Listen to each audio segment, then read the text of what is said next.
Hello, everybody, and welcome back to Awkwardism Gaming with more update everything. Let's get into it. Clickety click, click, click, click, click. Um,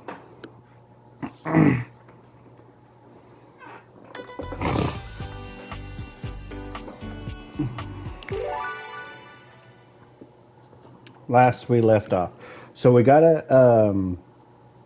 Looks like our end goal is to turn Skylar real.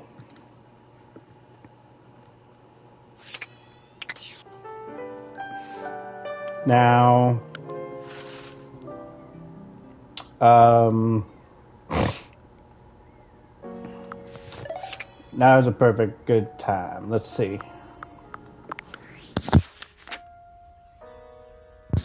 All right, so far we have 6 people in love with us. 53 people found. 1 friend and 1 hate, which is Lux, and he can go die in a ditch somewhere. Somehow we got Wallace immediately.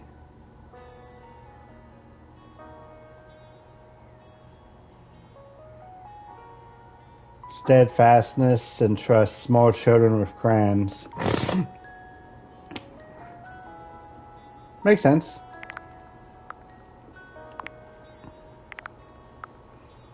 Okay, so found out that when I'm talking to somebody, right, if the hearts show up in their corner, that means that I'm doing what I need to romance them. Doesn't mean that they're in love with me, or my number would be way higher.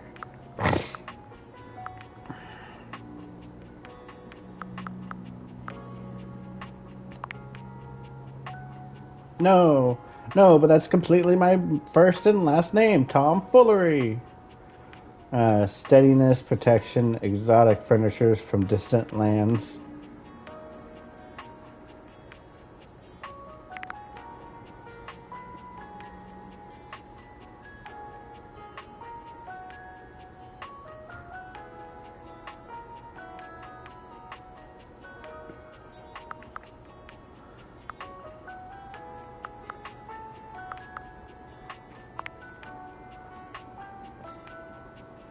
Being liked, dislikes being defined.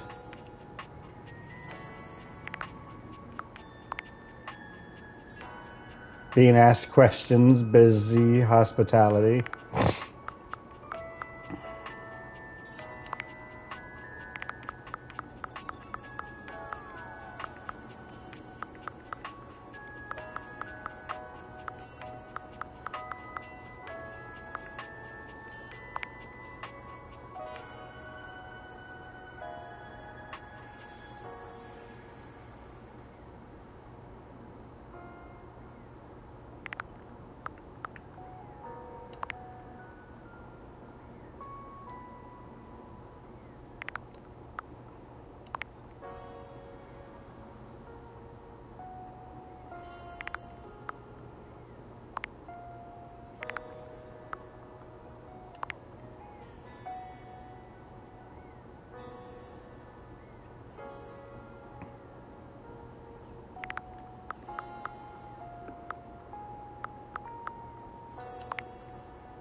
Oh, we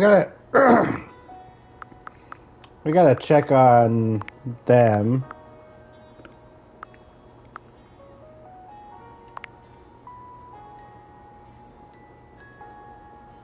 Dislikes you, likes you.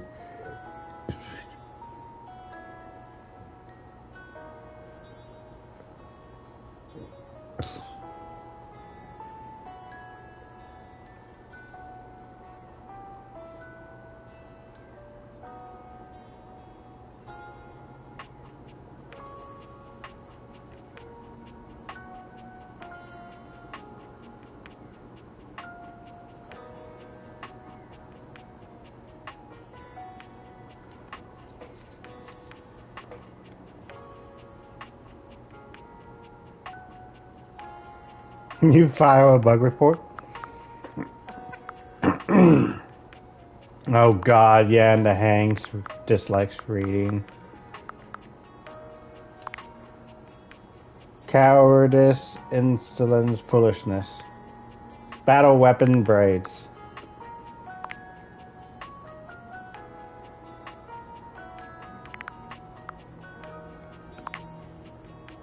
Dislikes none. Likes you.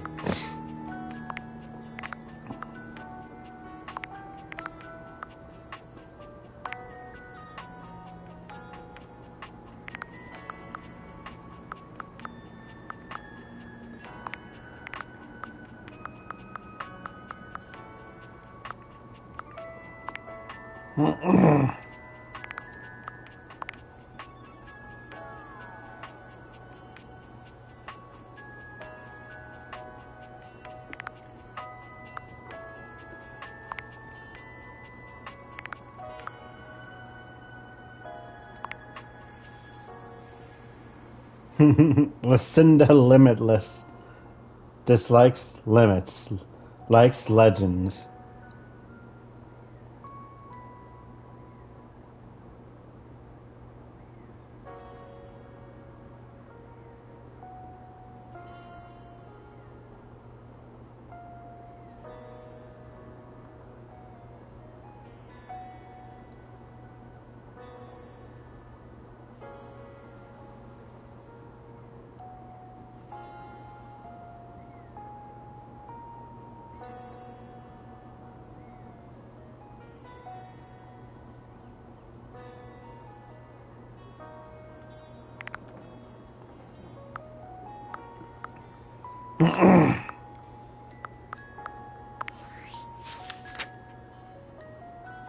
I don't know why it shows me that I... Okay. Just gotta do it by feels. By the jellies. Alright, so I think we were... Dorian. Alright, I think... That's just gonna be Lux again. There's a shelf in here. Boxes. I don't see... Okay, I think we have successfully done the upstairs. 100%.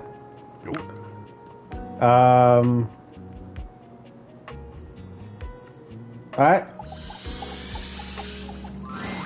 A distinguished beauty greets you with an elegant wave. You never really thought so many hard corners and angles could be soft and graceful, but she's really selling it somehow. Oh, hello, dearie. Mind your step. I'm getting a bit creaky in my old age. I'm working on it, mind you. I'm Stella, your quickest way up and down between floor and ceiling. Airway calling.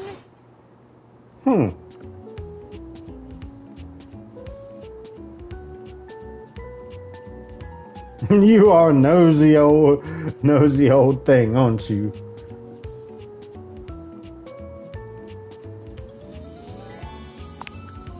Well, aren't you a sweet summer thing? I appreciate the sentiment. Still, one step at a time, all right? Just in case. And step and step and step and step. At least, that's what they say.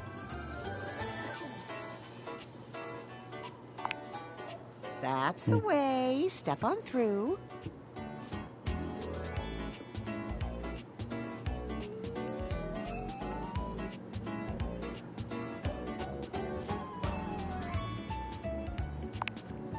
Oh, but you've got to dream big, you know? Hustle, I believe is the word.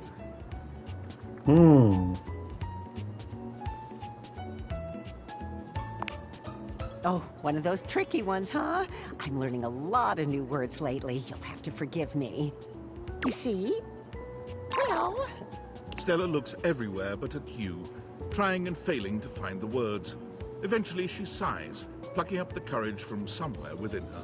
Truth be told, I'm starting a business. She gives you a nervous but sweet smile.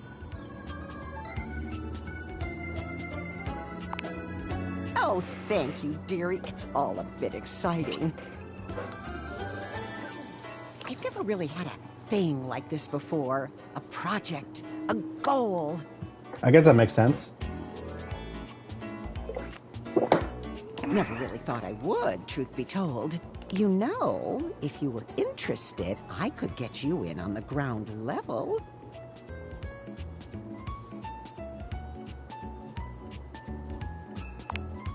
I mean, I've heard about the pyramids. Beautiful things, always wanted to see them. Never had the time. Probably a little too late now, though, isn't it? Oh, no, I've gone off book. Oh, it all seems so much easier in the booklet.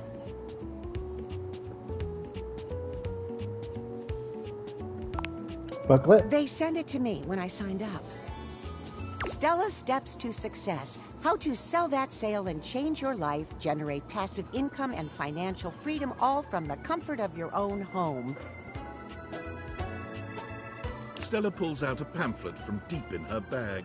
I memorized that part at least.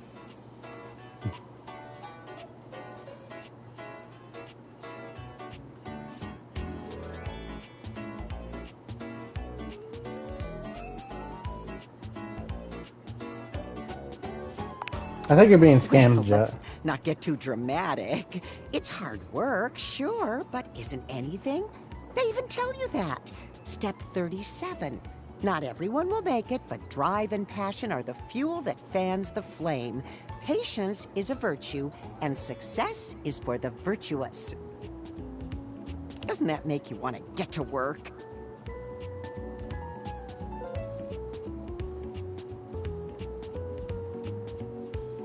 Does it make you want to get to work? Yes, actually, it does. Make something of myself. Oh, I really have gone off track now, haven't I? Booklet or not, this is a mess. Look, dearie, I'm so sorry to ask, but could you come by again someday soon? Give me another shot. I'm still working on my nerves.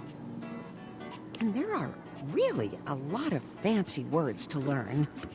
I'll throw in a free sample. Gotta get rid of them somehow.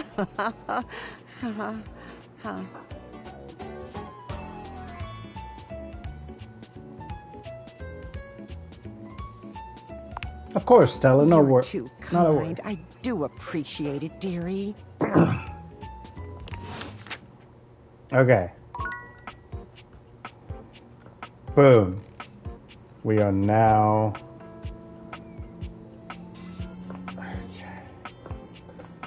Foyer door. Wouldn't that just be the front door? I'm gonna check. Dorian stands firmly in your way, an unmovable wall. Thinking of going outside? No, I just wanted to I'm know you better. who's the main entrance and egress from this domicile. I'm more impressive and ornate than the other doors, because I need to project a welcoming presence, but also make it clear that those who do not deserve entry stay outside. You look great. Cheers. I open up when you tell me to. It's you who needs to make the decision about whether you're really ready to go out there. After all, you're the only one who knows the reason behind why you tend to stay inside these days.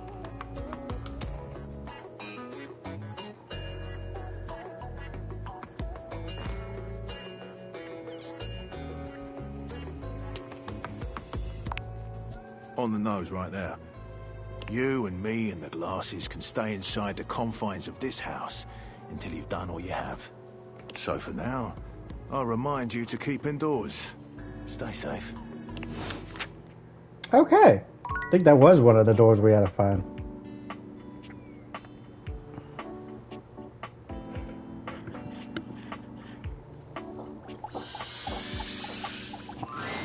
You feel an unseen presence detach, flee.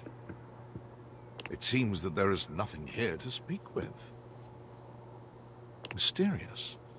Perhaps this is not the place. Huh? Okay, okay. I like a mystery. What's in here? Oh. Yep. Let's, we did literature. There he is! Look at him! He's holding it! Okay.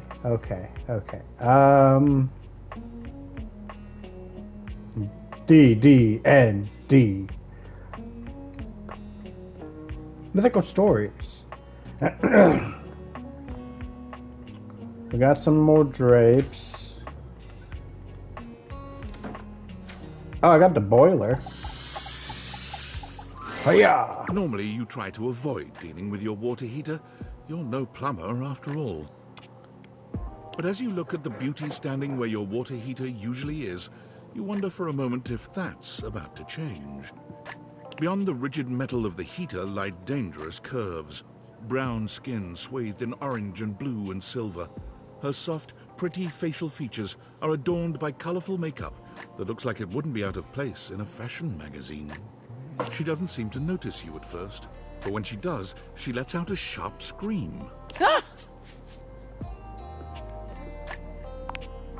Bubbling boiler rooms. You scared the living. It takes her a moment to calm herself down. She fans at her face with her hands, exhaling loudly. Got me flustered is all. I wasn't expecting any visitors. Last folks who lived here only came down when the pilot light was out, which wasn't often. See, I'm made of the good stuff. Southern made and made to last.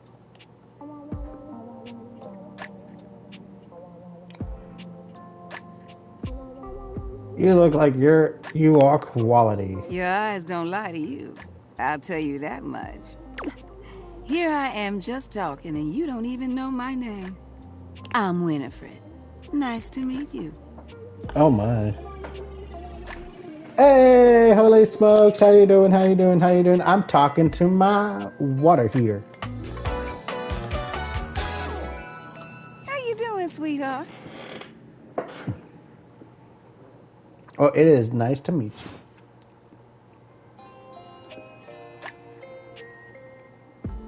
you. I'm not gonna call her a nickname. Nice to meet you. It's a pleasure. I'm not sure how much more talking I can do right now. I got work to take care of. What is it you do? Did you just ask your water heater what she does? I mean, I guess I did.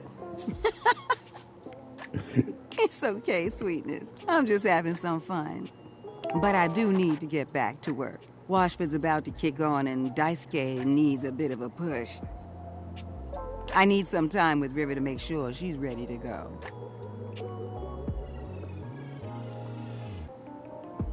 Sounds like hard work. I don't mind it. See you around. Okay. It is Lux. I'm gonna. I ain't talking to you. You can be mad at me all you want. Okay. So we did that.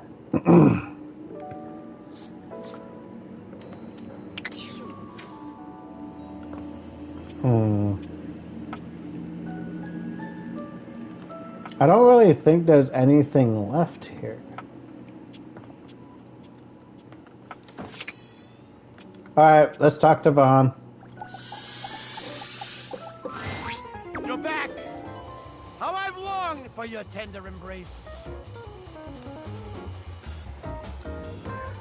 Well, here it is. Kiss me, you dingus! Vaughn's trap catches you right in the nose. Oops, sorry, I forgot I was loaded. Yay! I'm so happy we found Vaughn.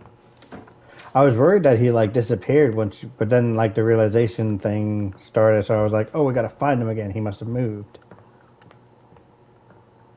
Nightmare. Be terrible if you came and saw me. Okay, new day.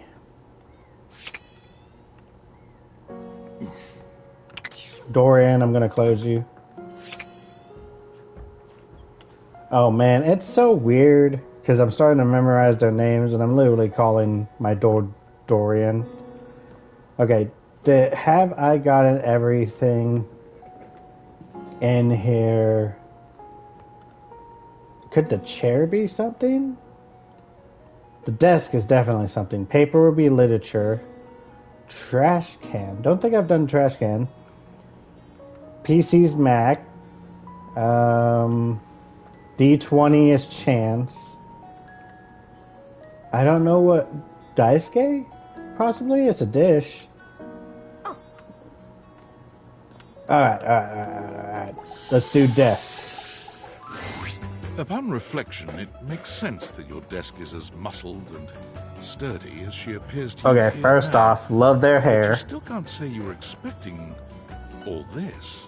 It's giving Scorpia vibes. Right? That's not too far-fetched. Like, make them red. Give them, like, little scorpion features. I can see it. She looks like she could snap you in half with a pinky, but also like she gives the most incredible hugs imaginable. Yep, Scorpia coated. Aha! A stranger! I am Dasha, and you... You have quite the look on your face. I do.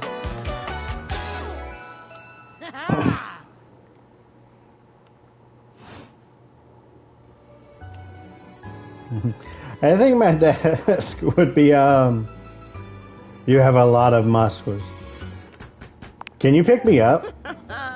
Of course I could. Would you like that? These muscles aren't just for show, after all.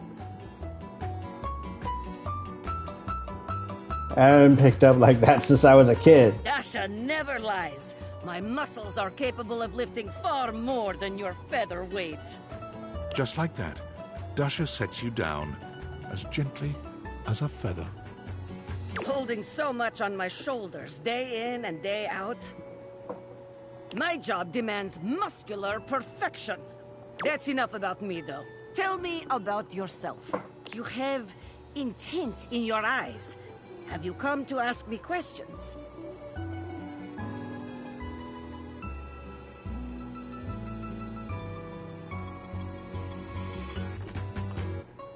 Whoa, you're really I perceptive. see much here through the day.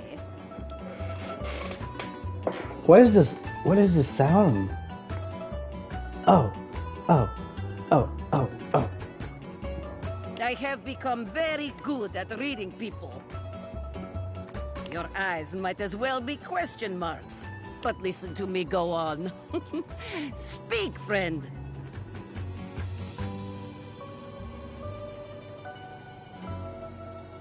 Well, I was hoping to revive And my you have love come life. to Dasha to help you do this, yes? You have come to the right place. Tell me more. I get nervous sometimes. Do not be nervous. I will help you train your heart. The heart is, after all, a muscle too. And all muscles can be trained, strengthened. With my guidance, you will be swole on the inside.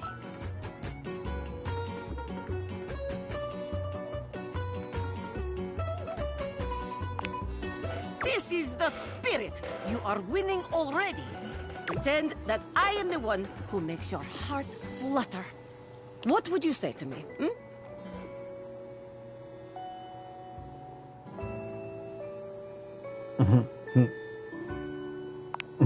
Hello. Okay.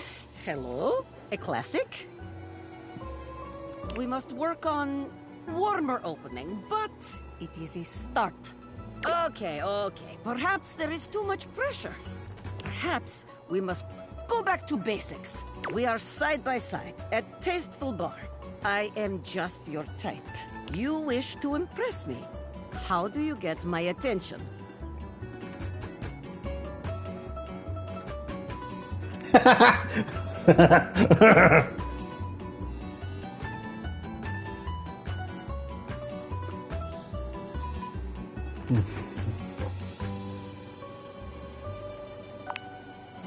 Oh, you would like that? Come here. Dasha lifts you ably with one hand, raising you high off the ground as easily as you might lift a pillow. She sets you down with a proud grin. You seem to enjoy being lifted over my head like barbell.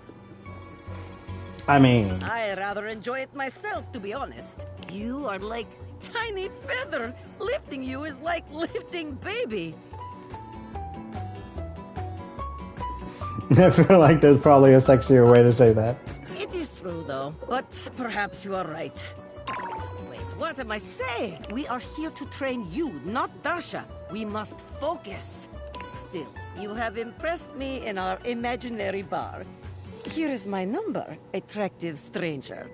Now, the question is, will you know what to be doing with this number?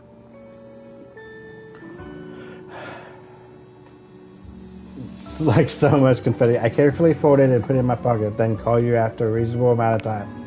Yes! Tasteful, classy, excellent. Excellent work today. Come meet me another time if you wish to continue your lessons.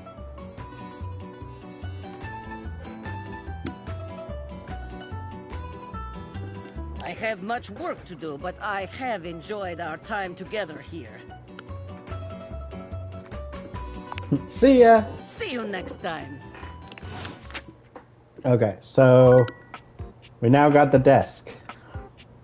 The lamp's gonna be Lux again.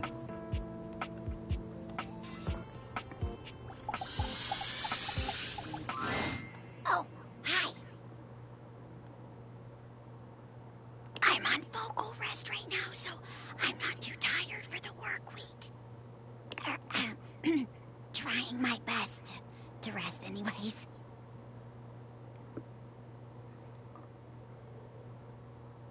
I have to catch you next time then. You're welcome to swing by the show another night if you like. Okay.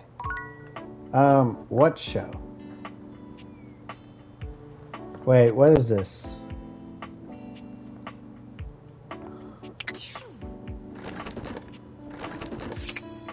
Is it supposed to be a box?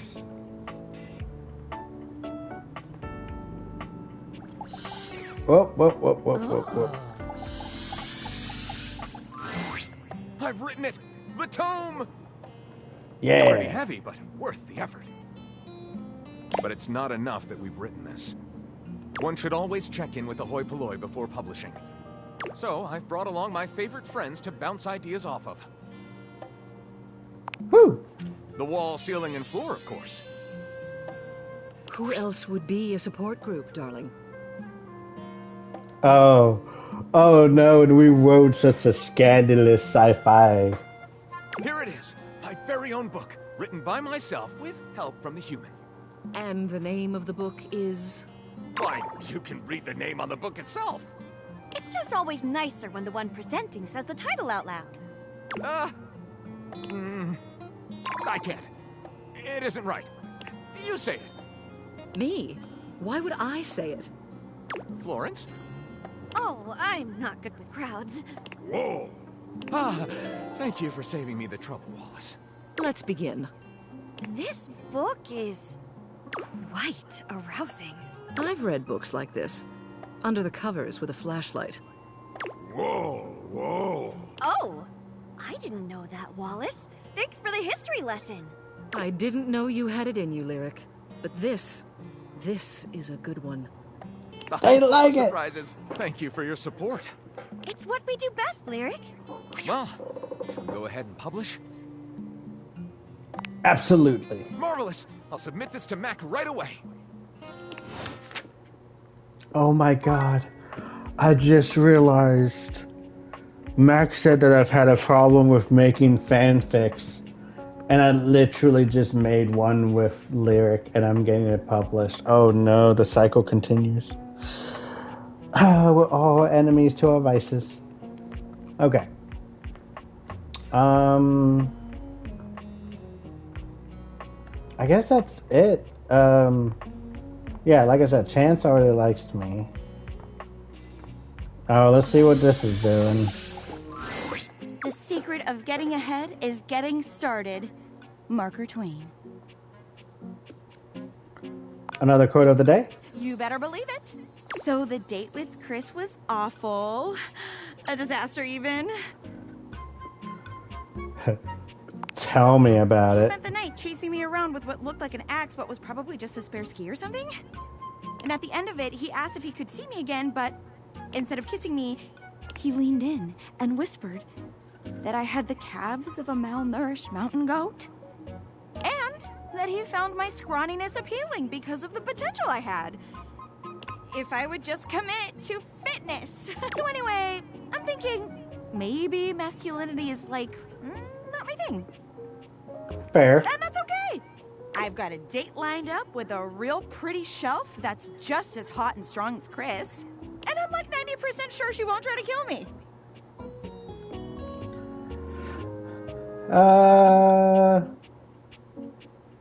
That's great. Thanks. I think so too. You got any tips for this date?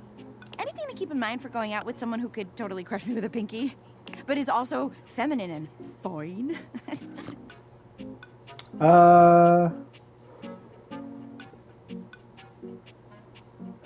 Feminine and fine sounds like you're just describing yourself. Wow, you're right. You really gotta start watching what you say. You're gonna make me think the wrong things. Try not to become a man of success, but rather try to become a man of value. Albert Feinstein. Okay, calm. You got this, Penelope. Shout out to that motivational office quotes calendar, man. It always knows just what to say. Oh my god, I think that's her now. Hey, hey, hey! Shelley bounds into the room, lifting Penelope up into the air and tossing her like a beach ball. I hope you're ready to get, like, totally swept off your feet. This is a real love connection, and not two lonely things desperately clinging to each other in a last shot at love. Oh, wow! That's just what I was about to say! We really are on the same page. But also, like, please put me down. Oh my god, am I messing up already? I am so sorry. God, stupid Shelley! Shelley drops Penelope like a ton of bricks. Penelope slowly, painfully climbs to her feet, while Shelley... You always do this, Shelley. You get too excited, and you just go in.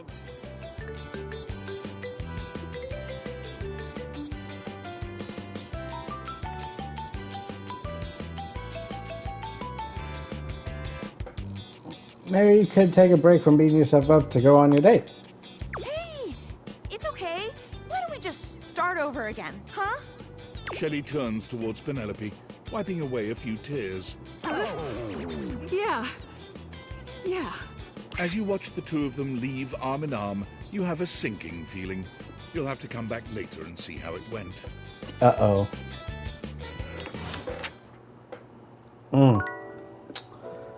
Alright, we got one heart left.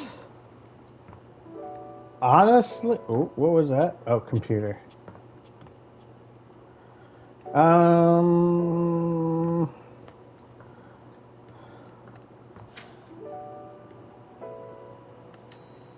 god, okay. Towel, shelf, another toilet.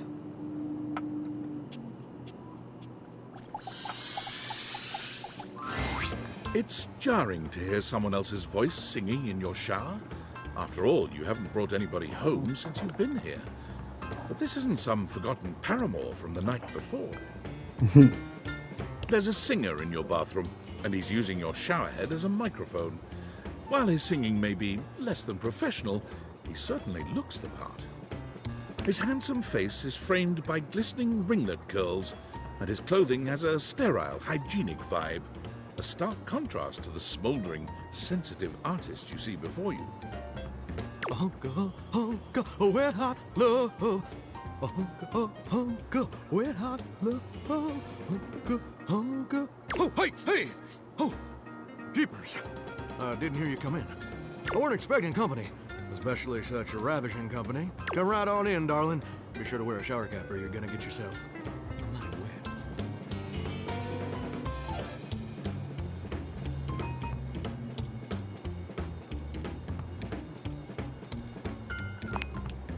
And a mighty fine sense of humor about you, too. It's maybe the best quality a person can possess. Right up there with calf roping. Well, I'm just as happy as a pig in mud that you decided to stop on in. It's mighty nice to see a new face around these parts. Variety is the spice of life, as they say. And I can tell you're a healthy dose of paprika. Or maybe you're more of a cayenne.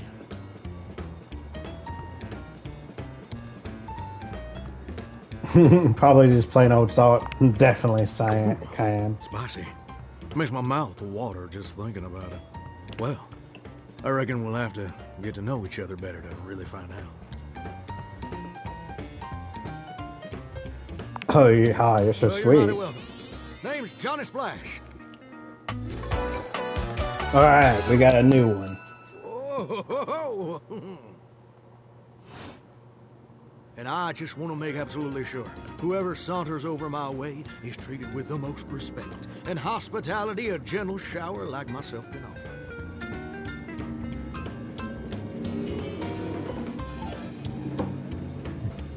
Well, you're doing great. I'm just trying to do my old great-granddaddy proud. It was a septic tank, you know. 1,000-gallon, double compartment. Polyethylene, through and through. No fooling.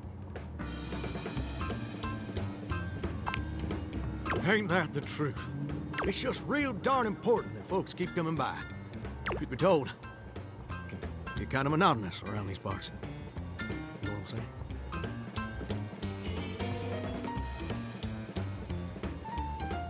Tell me more. Yes, sir. The bathroom can be a frighteningly monotonous kind of place. Just duller than dishwater. Or toilet water, as the case may be. I mean, just think on it for a second here. Would you go to a bathroom to have yourself a good old time? To experience something new and exciting? To meet someone famous or important? Depends on the See, bathroom. that's exactly my point. That's just not what your average bathroom is for. Your common bathroom is a utilitarian kind of joint. Sure, it's useful and consistent, but it ain't a particularly lively spot.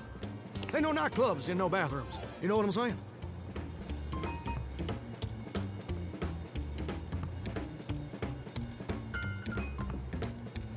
Again, depends on the Well, ain't bathroom. that the truth, huh? Do you know what I usually spend all my time doing around here? Flirting with attractive Heck, I wish. strangers. Truth is, darling, I spend 99% of my days sitting around doing absolutely nothing at all. Do you know how long it takes the average person to shower? Oh, that's positively accurate. It takes the average person 12 minutes.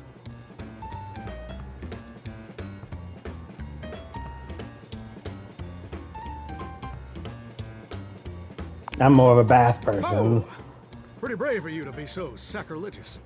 I should probably be offended. But honestly, I kind of like your boldness. Here's my point about showering. For the average person, it's 12 minutes. I looked it up and everything. 12 minutes of a water spraying, shampoo foaming, washcloth scrubbing routine. And don't get me wrong, those 12 minutes ain't bad at all. But do you know how long a day is?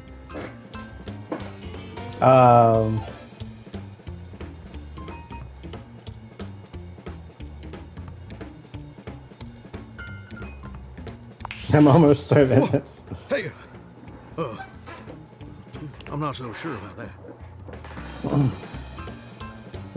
It's okay. Didn't mean to startle you. According to my studies, it's 1,440 minutes. Which means my job is quite literally just 1% of my day.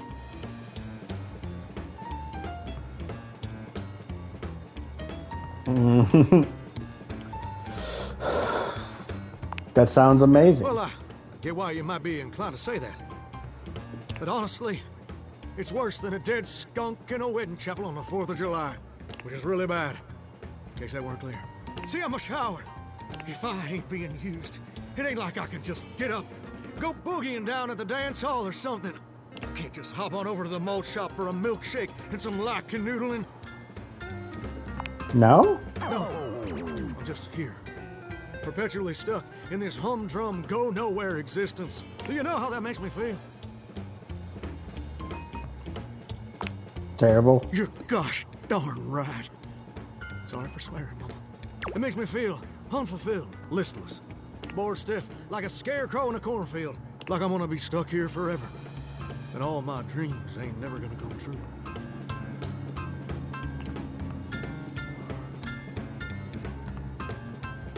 Just start rambling on about dreams. What dreams? Gosh darn it. Did I go and say that out loud? Tell me your dreams, Listen, Johnny. I don't prefer to talk about that. I just ain't much reason to have your head up in the clouds when your pipes are firmly bolted to the drywall. Some people get to have dreams, but Johnny Splash gets to waste away listening to leaky faucet strip. And that's all there is to it.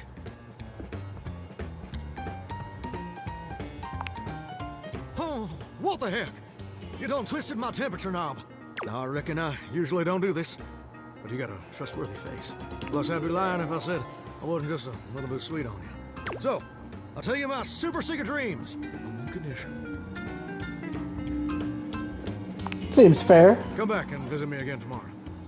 Show me this ain't some meaningless fling for you. Come back around, and I'll share with you the secret I ain't never shared with anyone else before. I will, Johnny, I promise. See you then. Plumbers are coming soon to fix my water pressure issues. Uh-huh.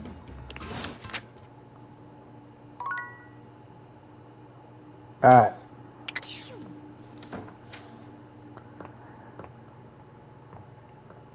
Oh, come on.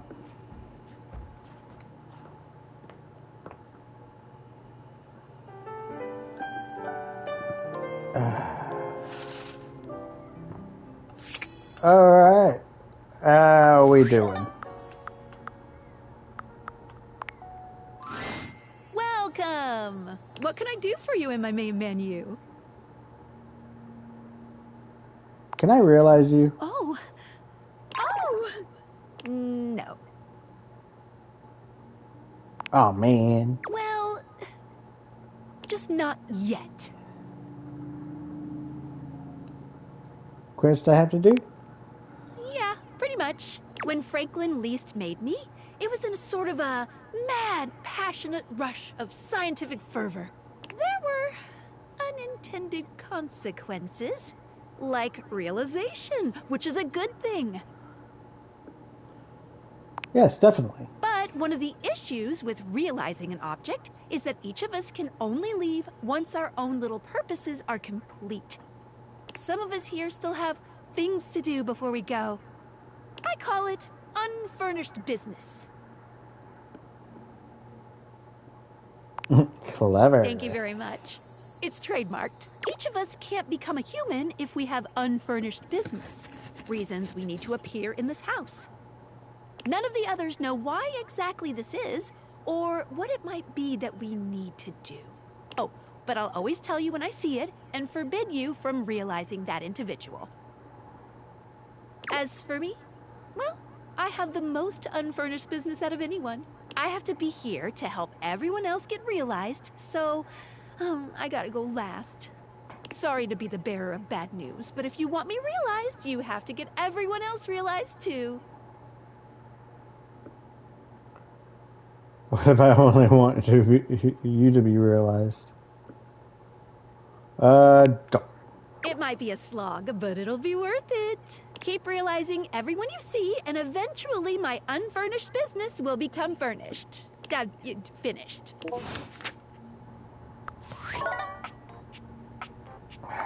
Okay. So...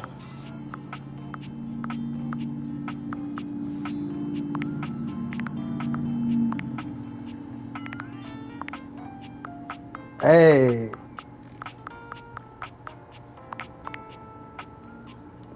We got one left. Kitchen door in.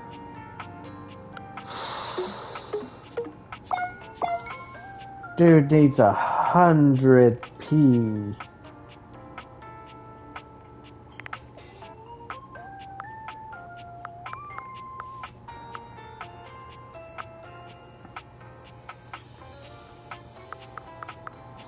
Alright, okay. We got 4 because Skylar took up 1. Try you again. Again, not the greats. The greats are calling. Oh. That makes sense. Alright, before I go, there was something in here I forgot. When you turned your gaze on your trash can, you were expecting shiny metal and black plastic. Damn it, you expected the garbage. What you weren't expecting was the handsome face, sculpted jaw, and delicate peaks of skin artfully framed by actual garbage. This garbage lurker, for his part, seems far less impressed with you. Huh? What? What's your name? Cam? Oh my god.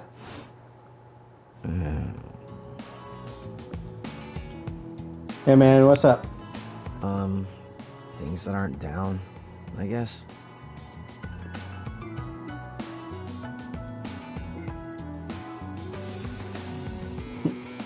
Good point. Yeah, I make those from time to time. Try not to look so shocked. Have anything for me today? What do you mean? Do this every day, dude. What'd you bring? Well, let me check. I'll just wait.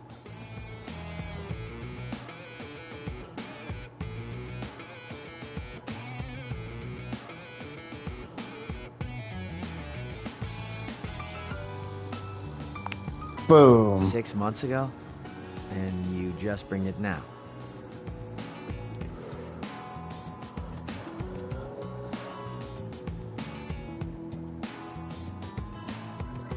I didn't want to fit it to feel the abandoned. Same way about the crumbs in the bottom of the potatoes bag. Nice haul. I'll take it.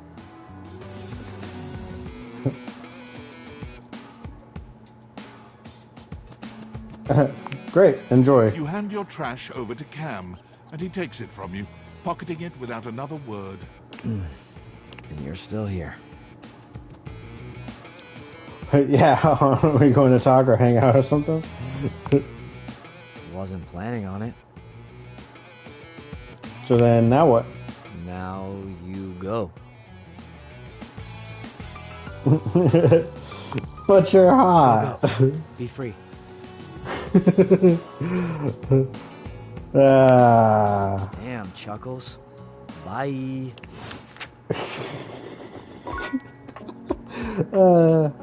Okay, we got two. Okay.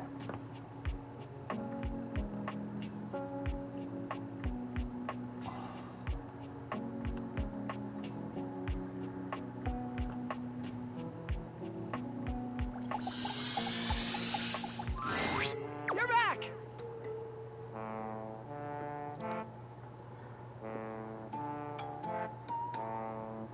I'm more curious than anything. Tell me your story, It all Sinclair. happened one rainy night on the north side of Perkleman City, the tough side. I'd stayed late at the office because I had extra work to do before the holidays.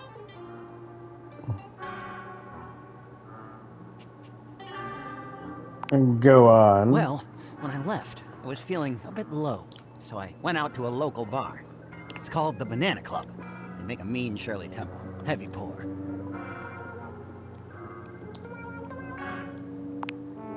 I should have known better. But after I'd had about 7 of them, I went out for a stroll. I don't know where I was going. Just trekking the streets with my dog. Suddenly, I came upon a fine dining establishment called the Questionable Dandelion. They've got an incredible buffet. Lots of strange ingredients from all around the world. They're always trying new things. Like Diplodocus berries. And Jimson weed cupcakes. They also sell Excedrin by the pint, the headache medicine.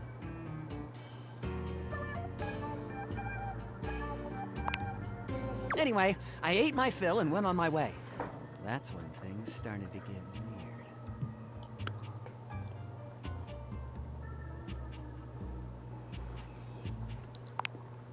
No! Not at all! It was Thursday. Oh. Forgive me. I was walking around, or sort of drifting, or rather, floating, or... I guess you could say I was making my way about town. Aimlessly, you see?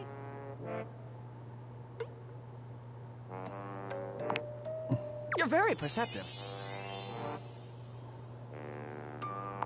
So what happened? Well, I came across an alley I had never noticed before. That's where you made your mistake. It was dark and had a rather threatening look about it. So naturally, I went down it.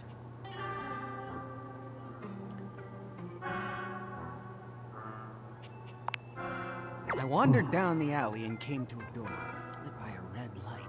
I opened it and found a long hall, at the end of which was a sort of booth. And in this booth was a fortune teller. She was wearing a fantastic red shirt, not unlike the one you're sporting. Although it could have easily been more of a chartreuse. I can't tell, I'm tone deaf. A fortune teller? Yes, her name was Vagabonda the Sinclairius. She was wearing a fantastic red shirt, not unlike the one you're sporting. I'm sorry I keep harping on the shirt, but it was absolutely fantastic. She spread out a deck of strange cards and asked me to select one. Uh-huh. Strange how? They were business cards. Which one did you I pick? chose at random, and the card I picked turned out to be the Ace of Spades. Thought you said they were business cards. The Ace of Spades is a bespoke shovel manufacturer based in Crumple, Michigan. The owner's name is Ace. I should have known. He does great work. Vagabonda snatched the card back from me and said, "Not that one!" Turns out she had her rewards program on the back. 12 stamps and you get a free spade. One in there. Probably shouldn't have had that one in there. We agree! Besides, she only had 2 stamps. So I snatched it back from her again and we had a bit of a row, and I'm sorry. God damn, that is a nice shirt. Anyway, I guess that wasn't a very good start to our fortune-telling session. I think that's why she cursed me. How do you figure? Because right afterward, she said, "Martin, that wasn't a very good start to our fortune-telling session. I'm going to curse you because of it." And then she cursed me. Uh-huh. Cursed you how? She waved what looked like a magic wand. Although, to be honest, it could have easily been a bagel of some sort. And then said, "Martin, I doom you now to become a detestable object. I transform you thusly, so that you may go home and think about what you've done."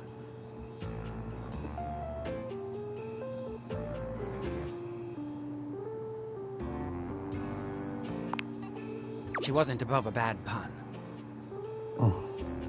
And then you became a sink. And then I became a sink. Now you find me as I am, trapped in this porcelain prison. All I want to do is return to my old life, to stroll the streets of Turkoman City once more, without a care in the world. Oh, how I long for it. Please, won't you help me? Sudsy and I would be oh so grateful if you could get to the bottom of what's going on here and return us to our proper forms. Will you?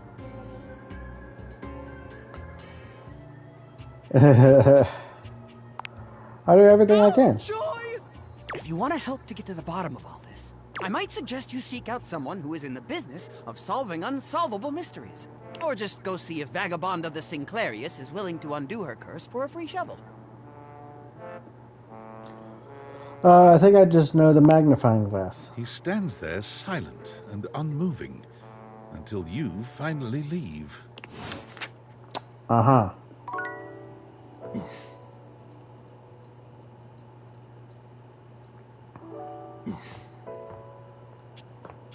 Okay, so the 2 rooms are now done. We got the dining room. So how do we want to do this big? I feel like we should start from here and work our way around.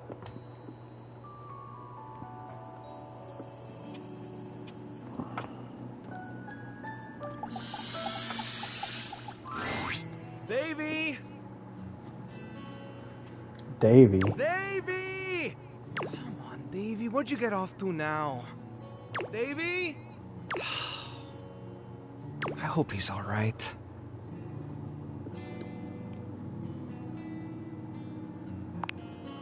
Oh, hey! I'm sorry, I didn't even see you. I hope you haven't been here too long. I'm Mateo. Mateo Manta. Oh, Blanket.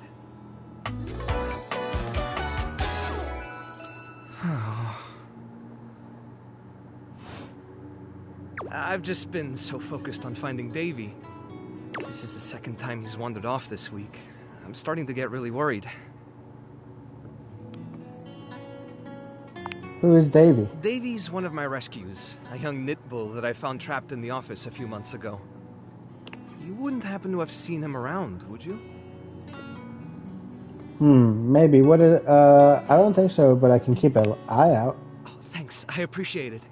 He's about an inch tall, hand-dyed, fingering weight, even though he acts like he's worsted, and it's always getting him into trouble. I just keep thinking about him all tangled up somewhere again, trapped and alone. He was in pretty rough shape when I found him the first time. No telling how long he'd been there.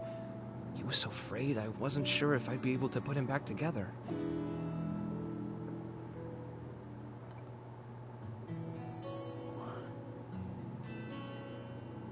Oh, that's horrible. Who would do anything It's like hard that? to say. He might have just gotten lost or left behind. But there are certainly things out there who think it's funny to pull on a tasselhound string, you know? And they do go missing all the time. Unfortunately, it's pretty easy to get away with it. Whatever happened, he hung in there. After a few weeks, he bounced right back and was running around with the rest of the tasselhounds.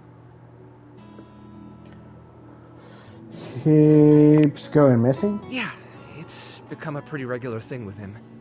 He gets on great with the other tasselhounds, and he seems pretty trusting despite what he's been through. But for some reason, he just wanders off whenever you're not looking. It's almost like he waits until I've got my threads full with something else, and then he disappears for a few days. A small creature that looks rather like a black cat rubs up against Mateo's leg, meowing. Speaking of handfuls... Aw, don't worry, Sprite. It's not your fault Davy ran off, I promise. He'll be back soon, okay? He bends down to pick up the small creature.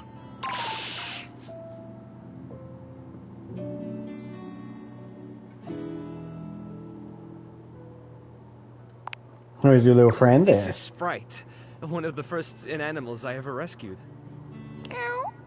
Yeah, sweet girl. Been together a long time now, huh? Long enough for you to know better than to go messing with Curtain Rod. Oh, really? I guess the bottom of those curtains just tore themselves up then, huh? I don't think she did. Look how cute she is. Don't let her fool you. She's a little mischief maker. She'll get you every time. I mean, who can stay mad at that little face?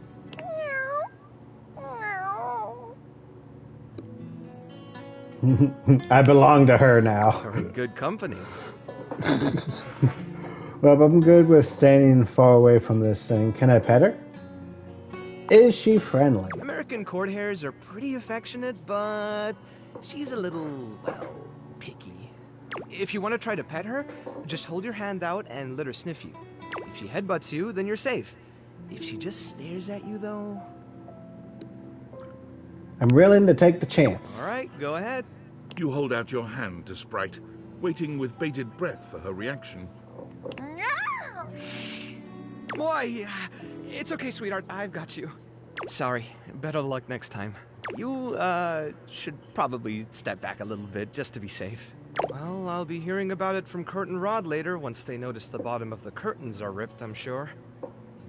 Honestly, I think she's just acting out because she's upset about Davy. I was really hoping I'd be able to find him before it got too late. There's still a few more places I haven't checked, but I need to get back to the rescue. Things can really start to, unravel if I stay away for too long. Okay. Is there anything I can do to help?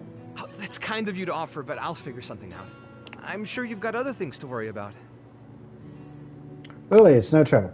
Are you sure? Davy's my responsibility. It's my fault he's missing. Let me help you. Watching him more closely. Yeah, you can. You gotta lighten up on yourself. The inanimals depend on me. I can't afford to be careless. It just doesn't feel right, asking someone else to fix my mistake.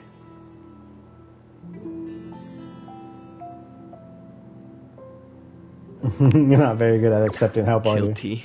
I guess I'm just used to being the one helping, not the other way around. but sometimes people who always help need help too. And I can't be in both places at once. All right, if you're really up for it, I do have something you could do. Hit me. I put together some information on Davy to give to Phoenicia, just in case he didn't come back tonight. I was going to ask her if she'd make a post on Facebook about him and get the word out. But I haven't had a chance to talk to her yet since I was chasing down this little troublemaker instead. Do you think you could talk to her for me? I can give you the packet I made. It's got everything she'll need. Anything you need. I've got a soft spot for strays. Really? Me too! Obviously. Betty keeps joking that I'm going to run out of space for them all.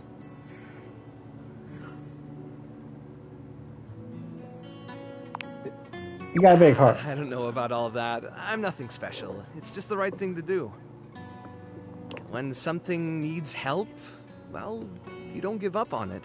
Sorry, I didn't mean to talk your ear off there. Once I get started talking about them, it's hard to stop. If you're interested, you could always come by the rescue later, and we could talk more. I'd love that. Great. Anyway, thanks for offering to help. Alright, was that the last heart for the day? That was the last heart for the day. Let's go sleep. Good. It's me, Tinfoil Hat. Are you there? Yes. I'm still receiving data from the Dateviators. Why haven't you brought Skylar to life and destroyed them? I realize all the objects are flirty and super hot, but as long as the Dateviators exist, David will be hunting you. And you don't have a chance. He has a whole island just to practice hunting people. There's definitely no people hunting going on here, island. Thinks he's so clever, but I'm on to him. You can't realize her? Oh dear. This must be unfurnished business. Undoubtedly from too many reanimation gluons in the plasmonic nanogenerators. Oh, I was afraid of this. My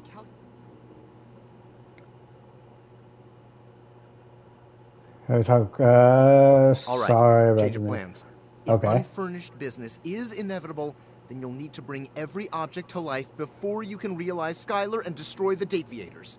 Any questions? Just I'm one. so sorry, it'll have to wait. I'm illegally piggybacking off of my neighbor Howard's Wi-Fi, and he just found out. He's only 11, but he's got a black belt in Taekwondo, and he's a real big kid. Realize all the objects, so you can destroy the Dateviators.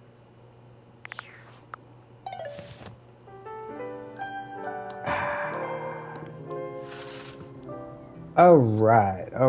How we looking?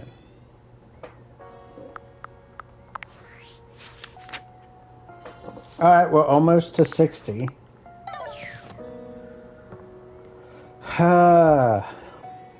Okay. So we did blankets, drapes. That would be literature. Coffee table? That would just be table, right? TV again. Wall bottle. Okay, so we got some stuff to clear out in this room. Okay.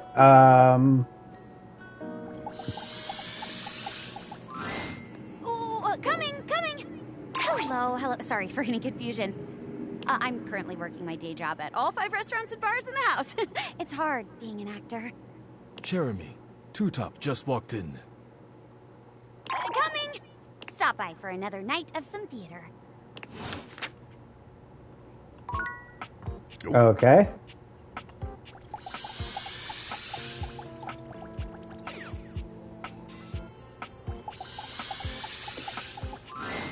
Seated in your living room is a being who seems to truly embody the concept of comfort. His arms are draped over the back of the couch, his head tilted back, and his eyes beginning to flutter shut. He looks just as though he's about to fall asleep, but when he sees you approaching, he shakes it off, looking up at you with a sweet smile. Hello.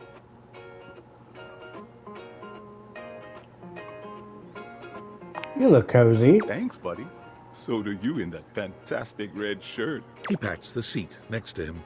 Come on and take a load off. I'm Koa, by the way.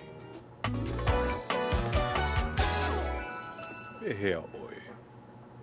Nice. Nice to meet you. You too. Most everyone would continue the conversation from here, but Koa only closes his eyes, sighing pleasantly. You wait for him to say something, but all you can hear is his quiet breathing.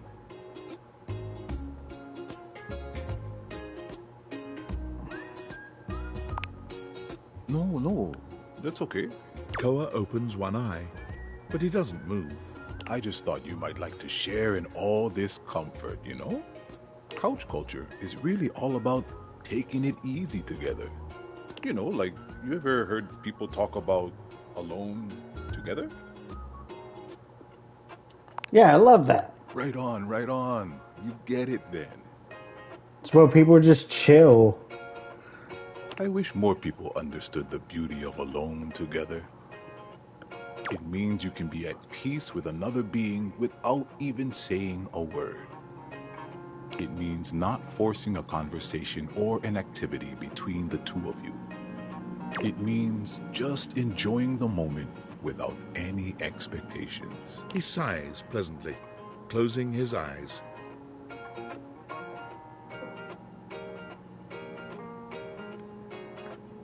Guess I'll give it a shot then. Beautiful. You'll see. Koa breathes in deep, sighing pleasantly. When he relaxes, the entire room seems to relax with him. You find yourself growing sleepier alongside him. You're not sure how much time passes as the two of you sit side by side in companionable silence, but it's certainly a good while. Thanks for keeping it chill, buddy. This was real nice. Got something I want to give you.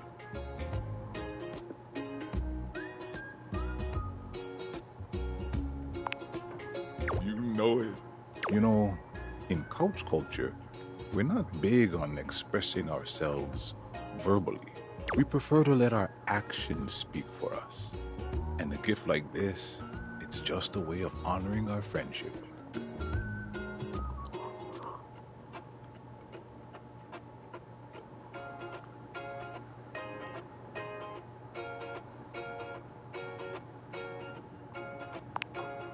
I'm just glad you appreciate it. Koa yawns. I'm gonna take a nap. Feel free to stick around as long as you want. I'm just so comfy.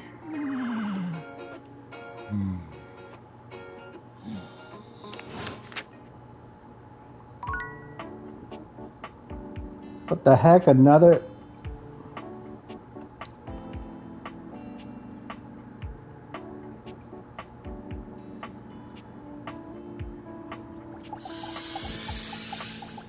Word. The fiery figure that stands before you nearly defies description. He's fire given form, but despite the hot air that radiates from him, there's something decidedly chill about his entire being. Hey, what up, hot stuff? It's about time we sparked up a conversation. I'm Dante, the fireplace.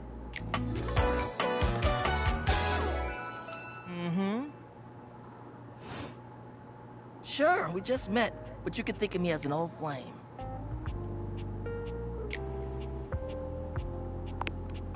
Of course, the hearth is the heart of the home. I seen what you're doing. Kinda get me fired up too. I like the sound of that. Not like that, little freaky deaky indoor dork. Fired up to teach, and you need my help. You bet I do. You got as much game as an abandoned Toys R Us. But it's all good, because I've been waiting for the perfect student. Yup. If you really want to up the ante in this love hunt, you need to work on your pickup lines. Oh no, pickup skills.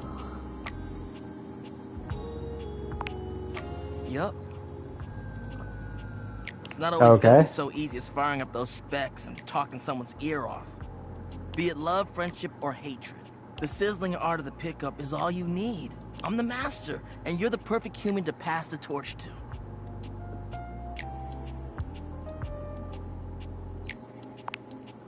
Hell yeah.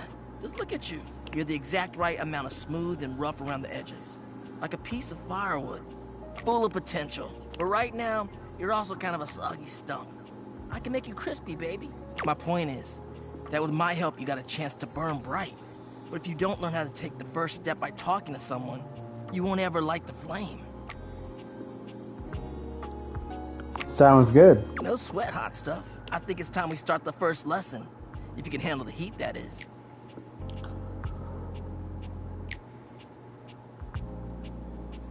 Blaze boy. Bring it on.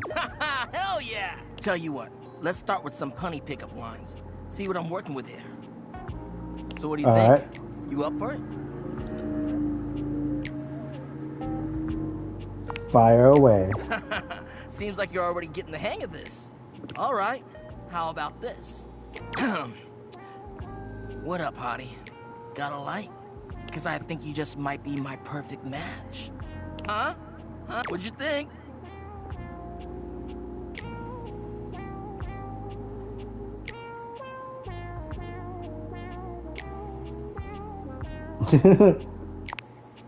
See? It's fun, right? But I just can't send you out there with my trademark material. I gotta show you how to come up with your own. Teach a man to fish and all that. How would you mix it up? Stir the coals, you know? Change the opener. Okay. So what would you change it to? Oh no, I can't.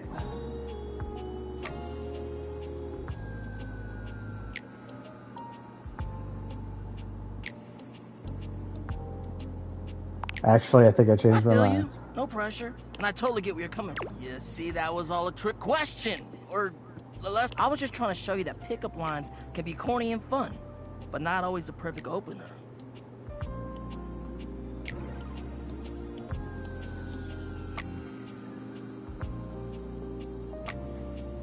As long as you're not relying Now on you're him. getting it. Tell you what, I'm gonna teach you how to make connections in a deeper way. And your first real lesson in the art of the pickup isn't about some magic one-liner. You're gonna learn how to open the gates of someone's heart, get to know their soul, you know? You ride with me and you're gonna learn how to be smooth, but in a sensitive way. I call this style the way of the flame. Teach me, O Think you Swami. can handle it?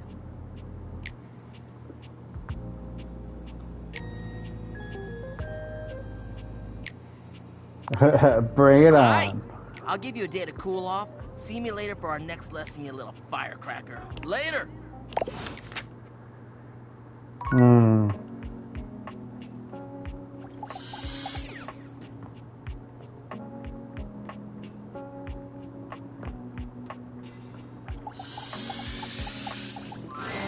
A petite pirate glares at you. Oh my god. So much to take in here. But you don't dare to get a good look in when he looks like he's contemplating running you through.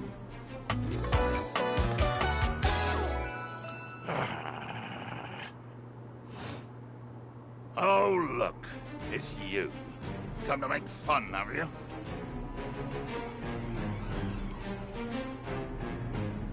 Starting off well, I see. Do you legitimately imagine anything that cascaded out of that prompting, nagging mouth of yours could shock me? Do you honestly believe I could be shocked?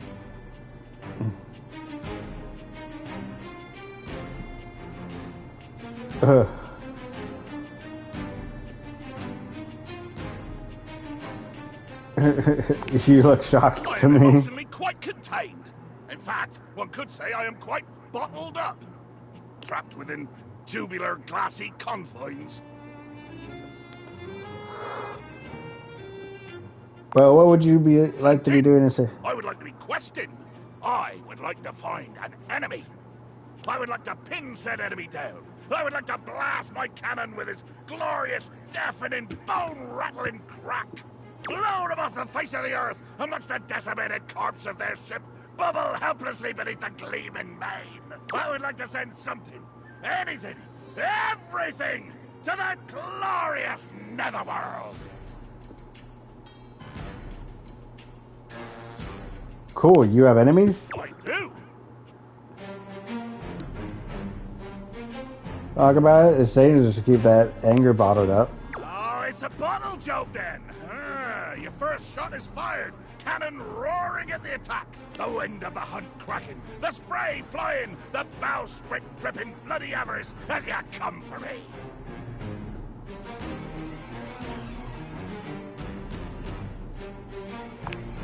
Oh yeah, keep talking. In death! Too much. The line is crossed. Your pitiful life is forfeit to my magnificence. I'm falling in love with you, magnificent. Think ye I look for love? Your insolence brings you only death. Oh, you're going to kill me? Dear sweet Davy Phones! If you insist on reducing everything to its simplest expression... Yes, I am going to kill you. Bear witness to your undoing. I'm watching. Can you not feel it? Do you beg for quarter? For mercy from the most murderous, blood-eyed codger to plow the fathomless flood? I thought you were going to kill me. I am killing you, right now! I'm tearing you limb from limb and dangling your bits from the rigging to tempt the crow. You take a moment to inspect yourself. Your limbs and bits all appear to be just where you left them. Oh, I am. I'm filleting your sorry rind. In my mind. Ah, spectacular stabbing. Damn your hide, speculative! It's as real as the snap of sail in the wind, the squish of flesh and bone as it makes way for my blade.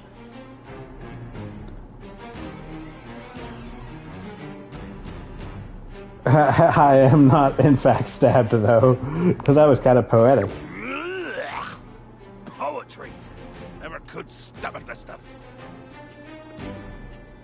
But you speak so beautifully. Hold fast there.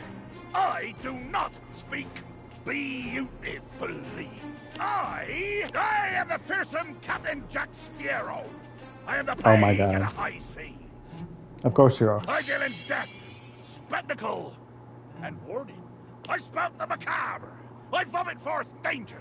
And there is nothing beautiful in my world, least of all my damn self.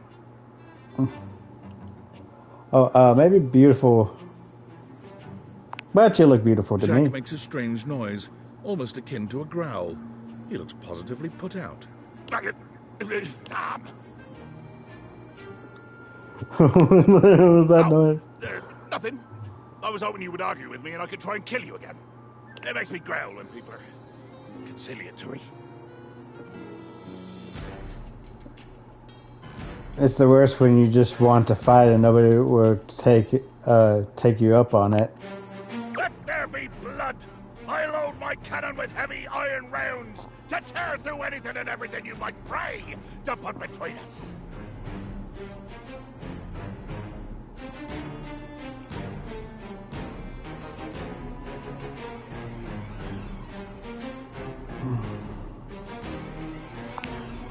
You've picked up one smidge of strategy from some painted tavern doxy, and you imagine yourself my equal?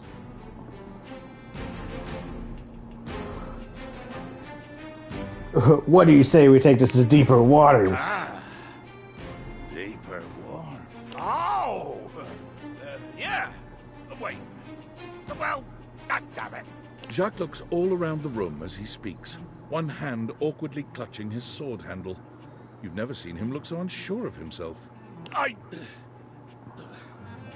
You know, I've just remembered that I have to swab the deck. The deck needs a good swabbing before I do any intercourse. I mean, killing and battling and all the other lovely, violent things. Yeah. So, another time, post-swab. You bastard.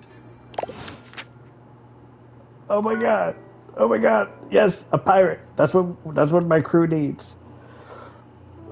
Okay, we got one more heart. And What is this, a game system? The game console turns on.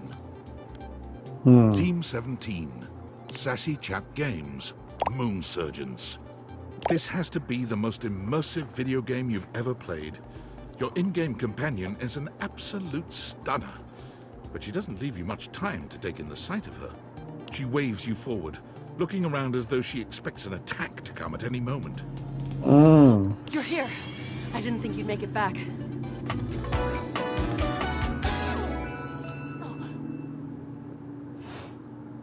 Which way do you want to go?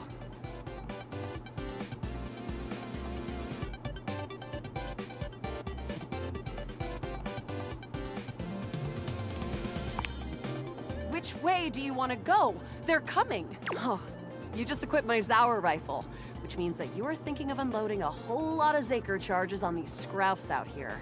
What are we gonna do?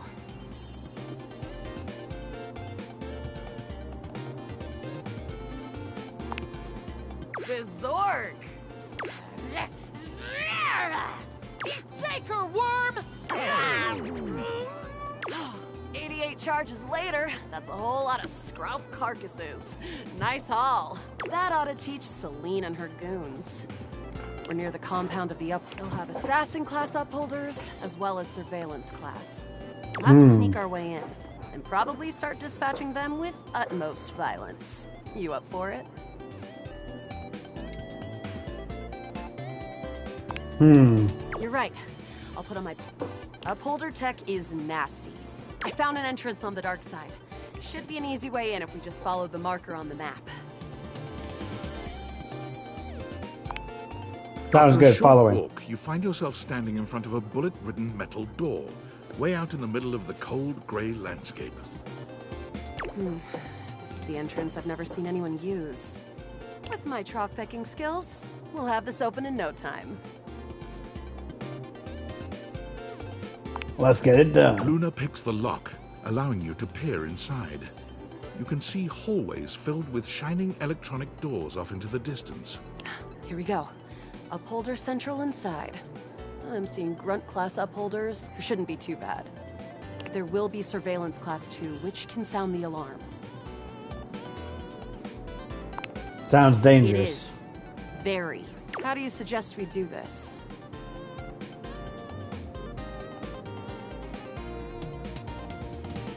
Who cares? Guns blazing. Light this place up!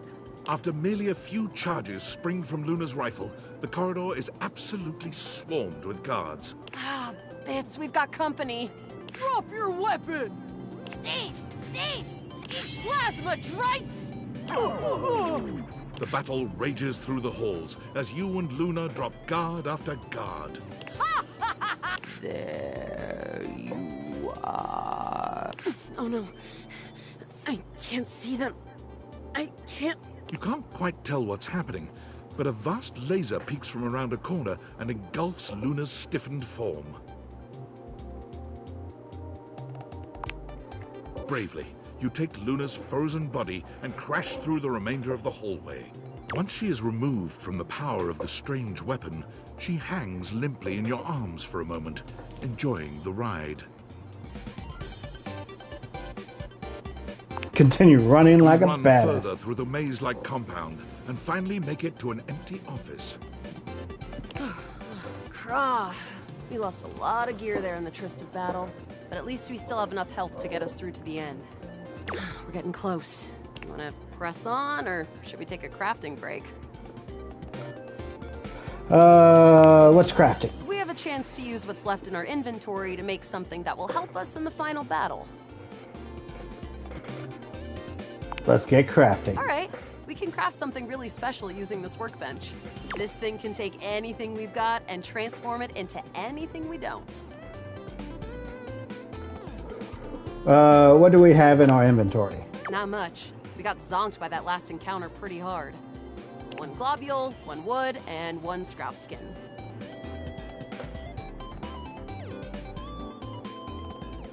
What can we make with We'll have that? to find out. Okay, let's get started with...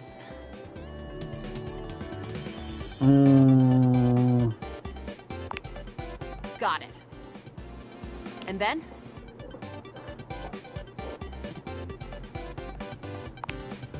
Got it. And then? Got it. And then? Alright. I don't think that's gonna give us anything we really need, unfortunately. But there's no reason to lose hope. Let me just put these together, and it's pretty globular, which is always good for defense. Yeah. The wood gives nice heft, raising our attack. The scrouf skin makes anything look a lot better for comfort. We've got an amazing new piece of armor from this. That'll help us in the battle ahead. You and Luna make your way through the final threshold and stop right before the entrance. Oh no. There it is. The horror of it all. The way opens up into a large regolith cavern. Mining constructs mingle with moon rocks as the terminus of the station is reached. But perched high on the crane next to a large glowing blue crack in the regolith was a well-outfitted spacer who looked just like Luna. You came just in time for the festivities to begin. Celine Moonrise, prepare to die! Luna, you'll never take Crescentia's power.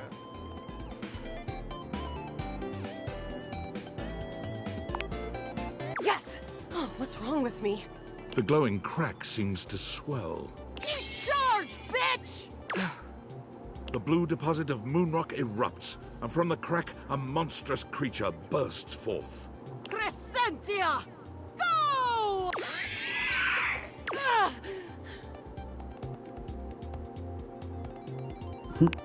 360 no scope. Easy! Thanks to your crafting, Luna is able to withstand the mighty force of Crescentia's power.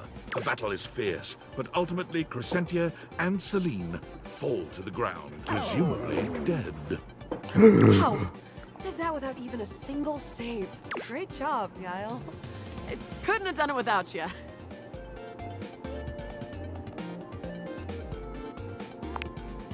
You're the best partner I could have ever asked for. You always chose the right path, unwaveringly. I'd love to be friends with you. Even though it can be dangerous out there in Novaya Moskva, having a real friend by your side means you keep your KD ratio way down. Sounds good, Luna. Come back anytime and let's play again. Yo, we got another friend. My friend. This time for good. Yo.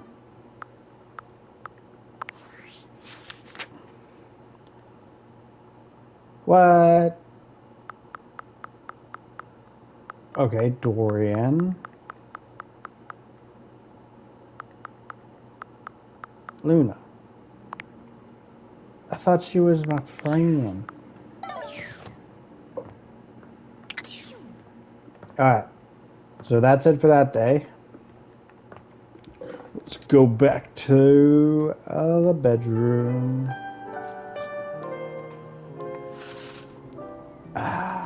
Okay.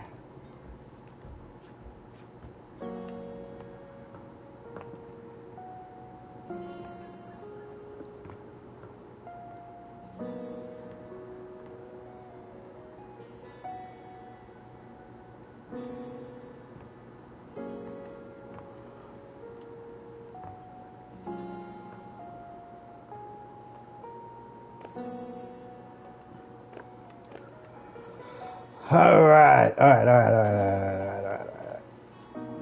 Looks like this room doesn't have that many stuff in here.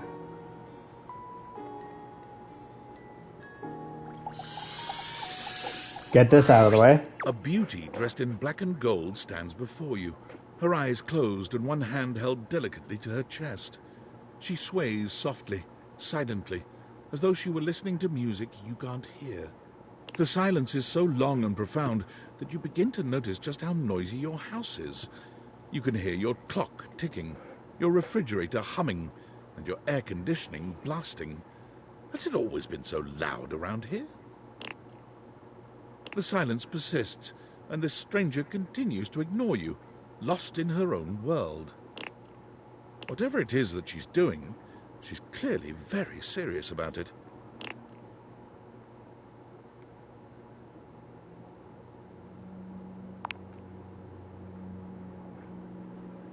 She continues to stand in stark silence, unmoving for what feels like an eternity.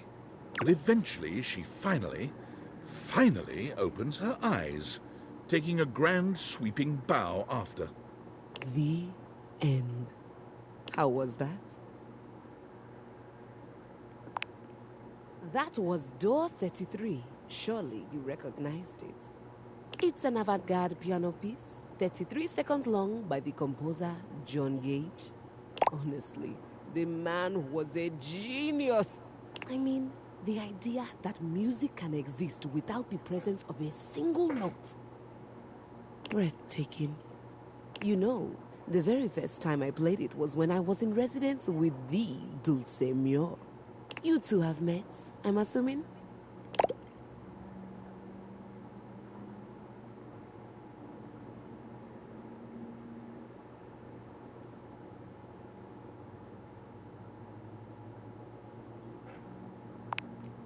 No. Dulce Mio is completely different pronunciation, spelling, and comportment. Anyway, our audience that night was completely hopeless. They all kept waiting for the music to start, as if they couldn't already hear it. A rustling program, a muffled cough. It was all being performed in real time, but they kept staring at Dulce and I like we were the Philistines. Still, it was one of my finest performances to date. It also didn't hurt that Dulce had requested to work with me specifically. I can't tell you just how often that seems to happen. The talent always just seems to flock to me. Speaking of, what is that bizarre little refrain you've been playing over and over as you pass by my keyboard? It almost seems like music. Very atonal.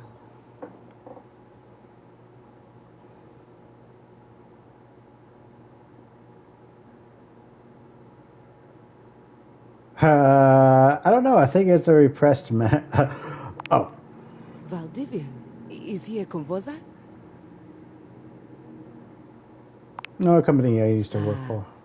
I must say I'm rather confused now. Well, whatever you are playing, I look forward to its evolution. Okay.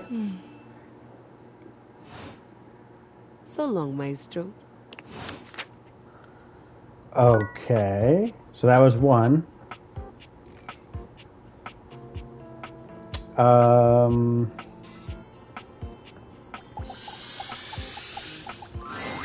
A red-haired traveler lifts her goggles to peek at you, revealing freckled cheeks and stunning blue eyes.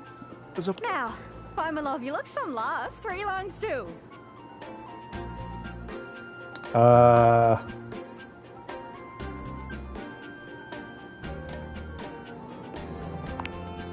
Oh, sorry. Sometimes my accent comes out when I get too excited. It's made in Newfoundland, you see. This little rock right... She pins around and points to one of the patches on her jacket sleeves. Here. Friendliest folk you'll ever meet, but the dialect can be a little much for some. I'll try to speak plain for you. Name's Gaia, by the way. Okay. So, where are you from? Oh, I forgot I said that. Makes sense with that accent I'm hearing on you. It's a right shame, though. See, I got all these countries and rivers and seas on my jacket. It's a collection I've been working on. And I know the names, but I don't really know the places, you know? I mean, heck, I got them all memorized even. United States, Canada, Mexico, Panama. The works. But without a story behind it, they all feel so far away.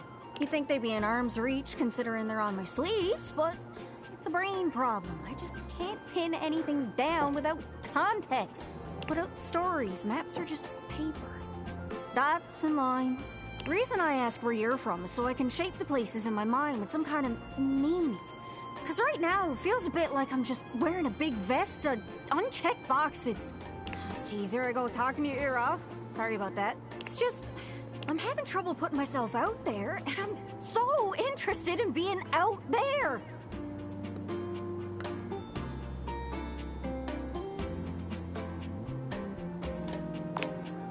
I've tried.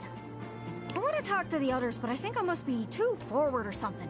I skip on up to them and I ask them about themselves, and they just run away. That can't be. You seem so nice. About just being nice. I come up to the others so I can ask about them, get to know them, who they are. But before I can get to the point, I always go spouting off about something or other, like telling them factoids I've heard about what I imagine their home to be. And 9 times out of 10, I'm some level of wrong. And the other time I'm right, but it's in an insulting way. One thing leads to another, and they give me this look. And soon enough, they find an excuse to leave. I'm just bad at it, I guess. Sometimes I feel like no matter how hard I push myself, I'm just going in circles. You know what I mean? Yeah, I'm getting... It's hard, isn't it? Yeah. I can see why you'd need practice for dating. It's just too easy to mess up. You say one wrong thing and poof, they're gone. It's so frustrating.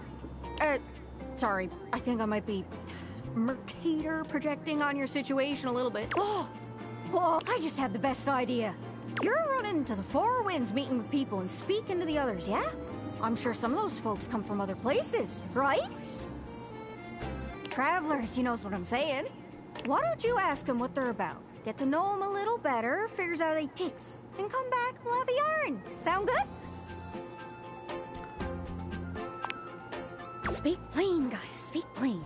Okay, so you're speaking with objects all over the house. You know how some of us have little labels that say things like made in China or Heto in Argentina on the bottom?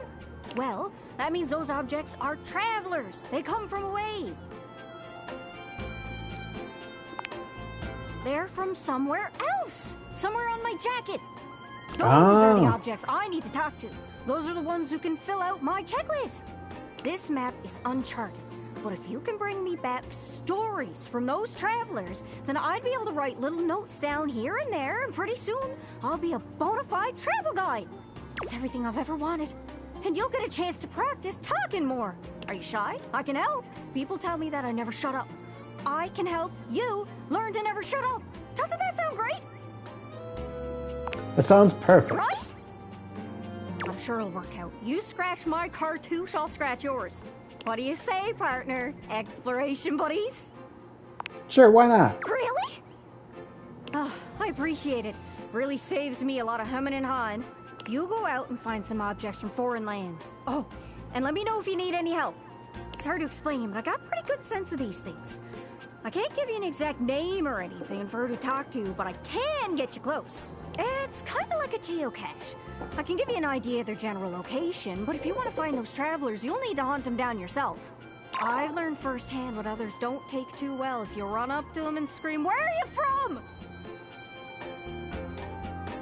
Like you did. Yeah, like that. It was a disaster. Point is, you can't just ask objects about their origins out of the gate. You gotta awaken them first. Don't worry too much about the details. Once you're close with someone, you'll learn more about them automatically. So, what do you say? Do you want some hints on where to find travelers, or do you feel like searching on your own? Hint, please. All right. Hint. Hint, hint, hint. Let's spin me around and see which object I get a sense for. Gosh, there are so many options. Before you send him running all over the place, maybe you should grab a cup of coffee.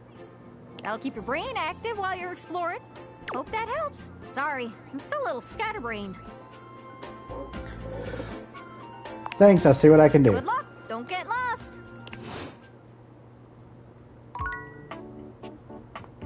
Alright, we got 3 more, and I'm pretty sure that's probably it now.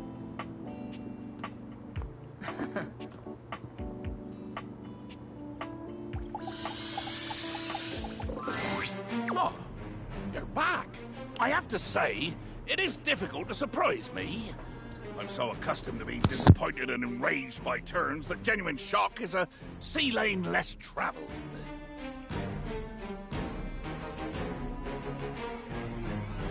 I thought for one reason or another you'd have given me a wide berth.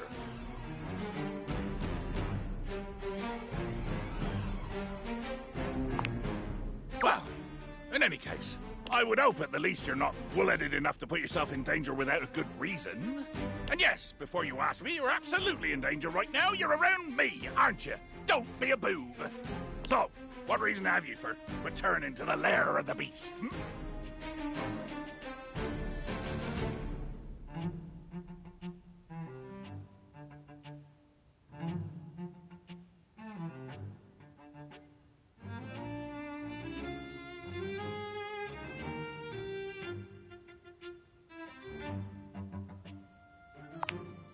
You want to what?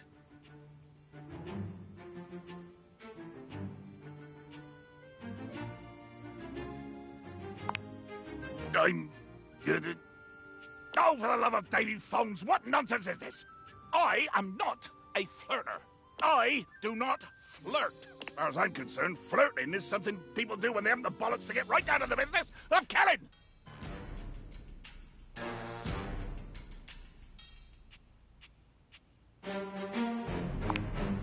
Postponement! And a waste of my time! Ye gods!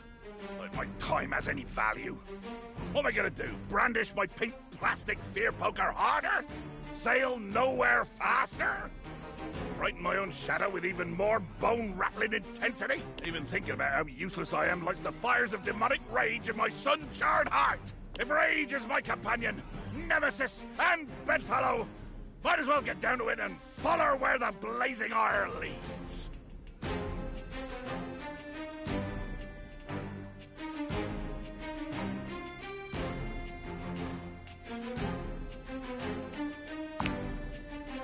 What madness possesses you? Stop it at once, I say! Do not think that because I didn't kill you the first time we met, that I'm above doing so now!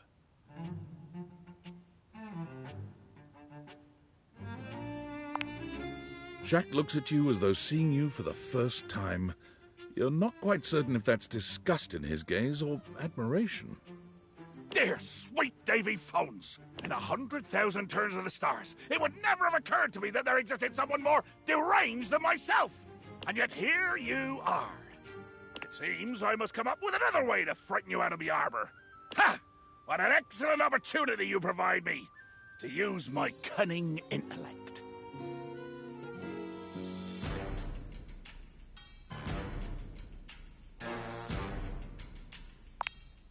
If I cannot dissuade you with violence, I must use guile. I have already begun by whispering this revelation to myself instead of speaking it aloud at full volume. It is impossible that you can hear my whisper. I am indeed a genius. I can think of one way, and only one way, for us to be together in the way you wish. The way you seem to be implying with your words and your gyrating.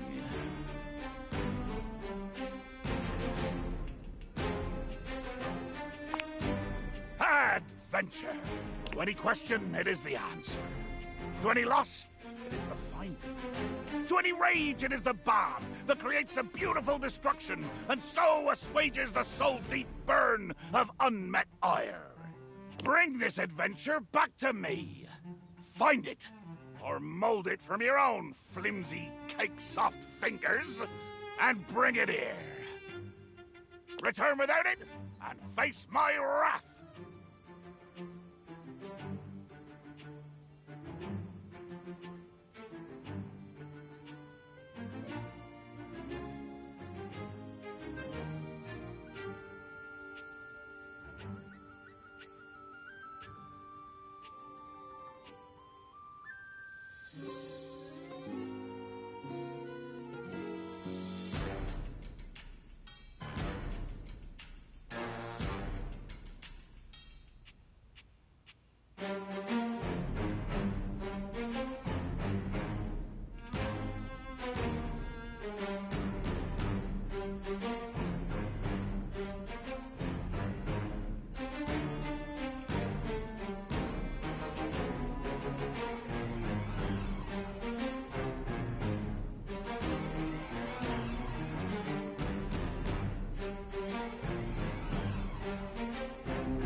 Return with an adventure unworthy, And there will be wrath, but also mockery. That's right, you have mocked me, and I shall mock you. The patch will cover the other eye, ha ha! And we shall see how long it takes your gelatinous self-respect to melt to go!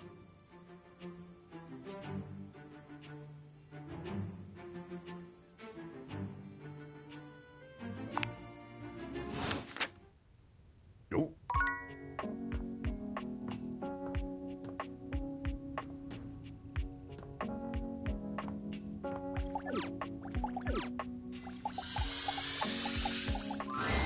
Hello again, suspect. I'm hard at work on my current case. I've been hoping for a breakthrough. Sometimes I get so wrapped up that I start seeing everyone through the lens of a mystery. I am Maggie M. Glassbury at your service. Perhaps you've heard of me? I've acquired a modest reputation as a result of some of my previous work.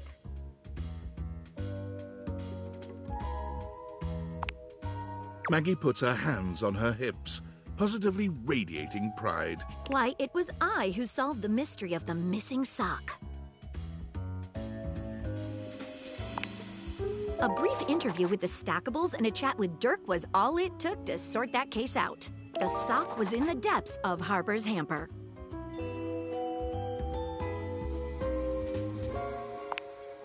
I also cracked the caper of the self-generating dust rabbits.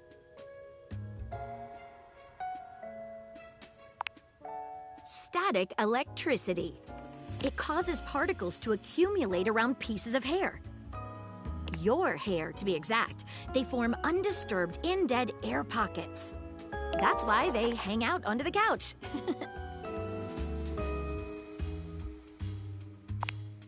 It matched the evidence, and I ruled out every other possibility. By the power of deductive reasoning, I determined that you were, in fact, the culprit.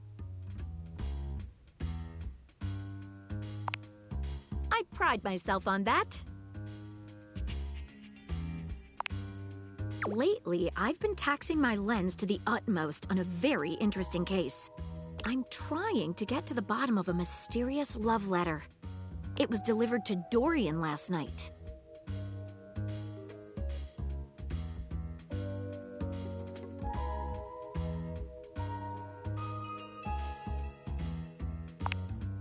I don't know where you heard that, but I can't talk about it with you. At least, not yet. You're scratching the surface of something stranger than you can imagine. Maybe I'll feel differently later, after we've gotten to know one another a little better.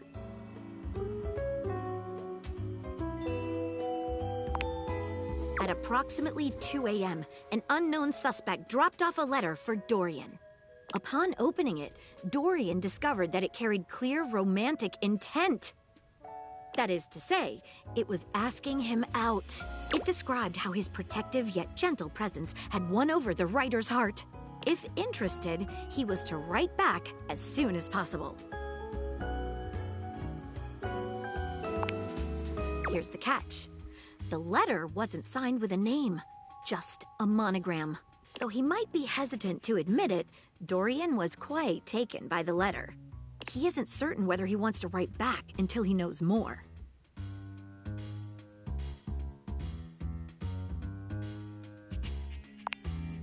You would? I've never worked with anyone else before, but I think this could be good for the case.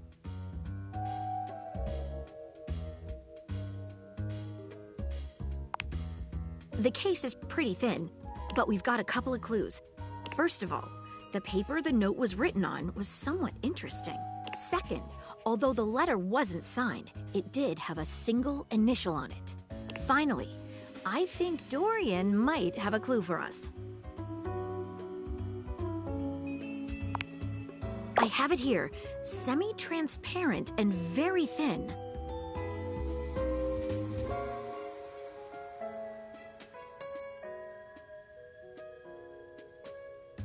It doesn't seem like ordinary paper at all.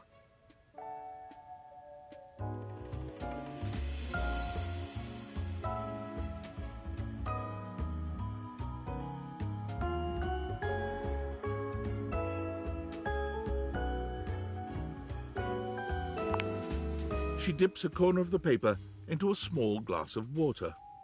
Look at that! It dissolved! What else should we try with the paper?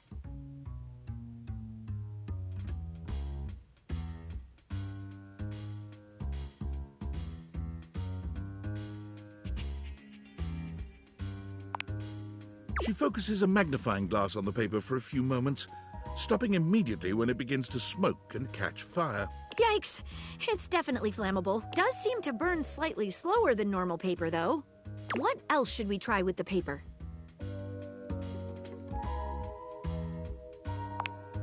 She gives the paper a careful test snip. Cuts just like normal. What else should we try with the paper? Taste it? If you say so. She carefully dabs a corner of the paper against her tongue. How interesting. It's edible and tastes slightly starchy. What else should we try with the paper? What should we look at next?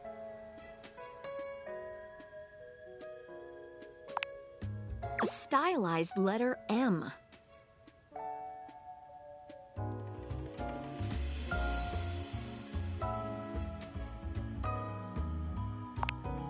Seems likely. What should we look at next? Hello there, you two. Good to see you, Dorian.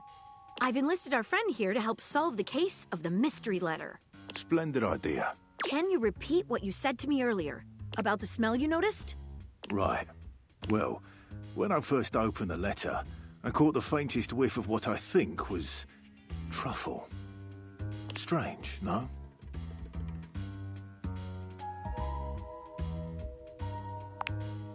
Good luck. Let me know if you happen to figure out who it was from. I'm not one for love, but I am one for truffles. And friendship. What should we look at next? I've narrowed it down to 4 suspects. Penelope, Mitchell Lynn, Mateo Monta, and Freddie Yeti. Who do you think it was?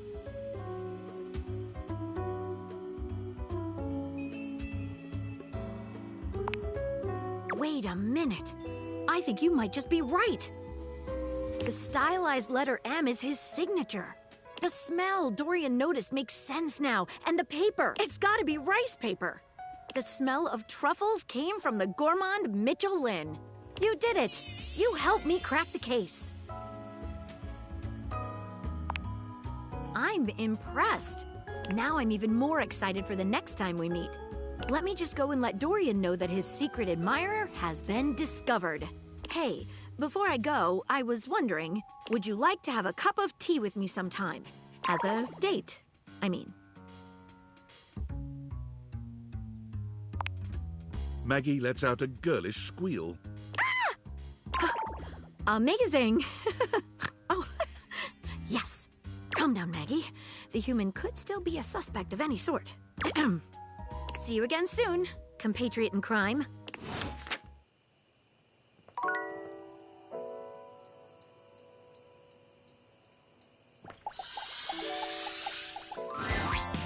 Oh, if it ain't the best-looking owner of this house. I know you're the only owner, but the statement still stands. I've got something to ask you. Do you know when they will be back? I have got so many questions that need answered.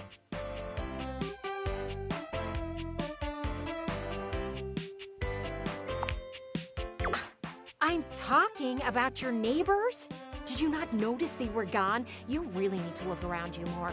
They have been on vacation for the past 2 weeks, and I wonder if they will both come back.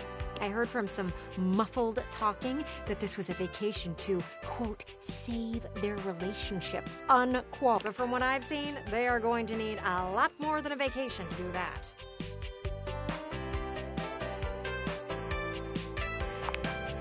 Oh, I watch everything that's going on.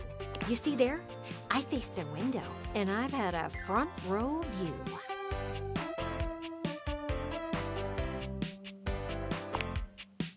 Nothing to worry about. Kurt and Rod do a good job of blocking you from their view. Plus, you don't do anything interesting enough for them to want to see, so no worries. But Graphic Tee and Cargo Shorts have been having some very serious talks lately. I can't hear them too well, but I can tell by their hand motions that something is going on. Cargo Shorts has been on a laptop at all hours of the night. Oh, I bet they're on one of those dating sites.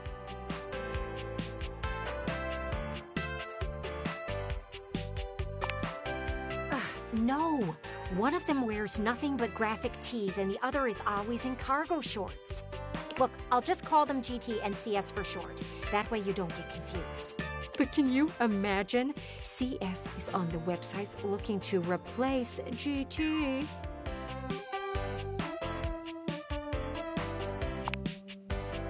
We love a good scandal. You know what? I'm gonna ask some questions to the pergola next door. I need to test my theory. Come back later. I should have some answers.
Nope.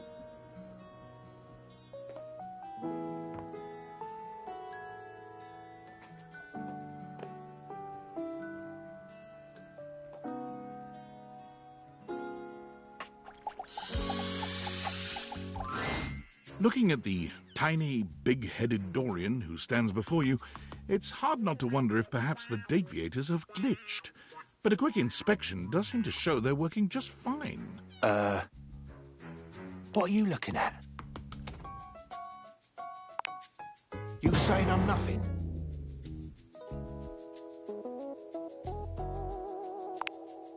I'm still a door, not a cabinet, not a hatch. A door, just as much as the rest. Understand? Good.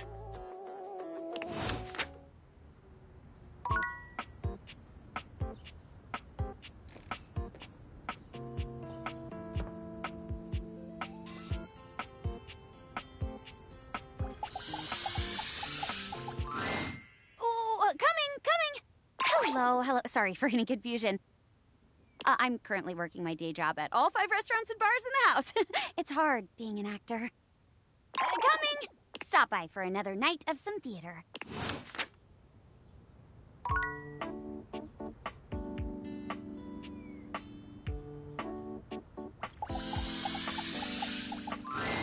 Abel was friendly the last time you saw him, but he seems downright cheerful today. He's whistling when you walk up on him, though he stops when he sees you, greeting you with a broad grin.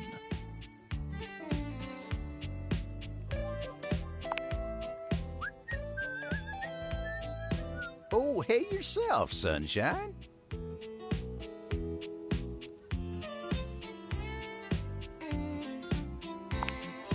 Oh, well, you know, sometimes a table just wants to feel heard.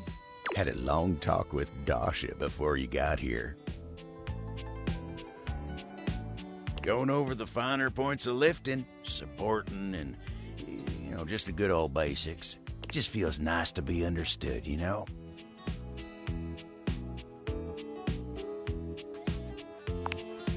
It is, ain't it?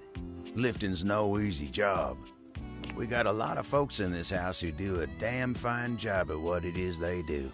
But how many people's job is it to lift? To make sure everyone's got what they need, to make sure they know they can rely on you day in and day out?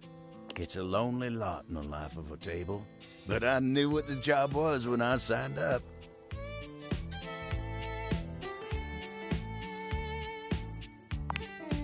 Semantics, pal, semantics. I know who I am and what I do. But sometimes you just wish someone knew exactly what in tarnation you're even thinking about without having to explain yourself. That's Dasha.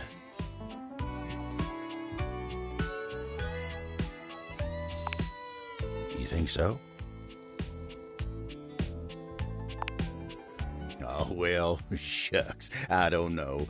I'd hate to bother her. She's got a lot of lifting to do herself.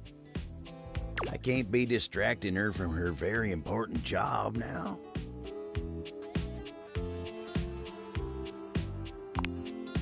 I'll consider it, yeah.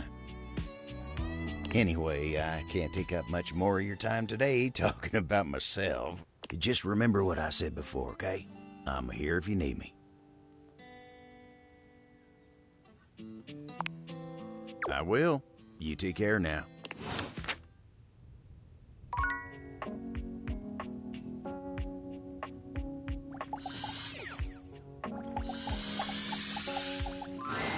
The beautiful flapper you see before you stands in stark contrast to the strange music that plays when you turn on your record player. Where she seems sweet with an old-world sort of beauty, the music she plays is all kinds of wrong. It skips and goes from too fast to too slow. She dances to it all the same, swinging her arms and legs in time to the herky-jerky rhythm of some ancient record. Well, don't just stand there like a wet blanket. You get a wiggle on. Let's see you dance.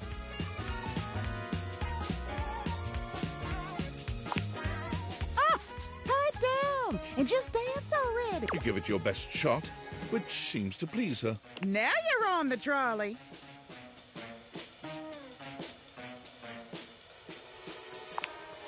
Exactly what I said. You're getting it.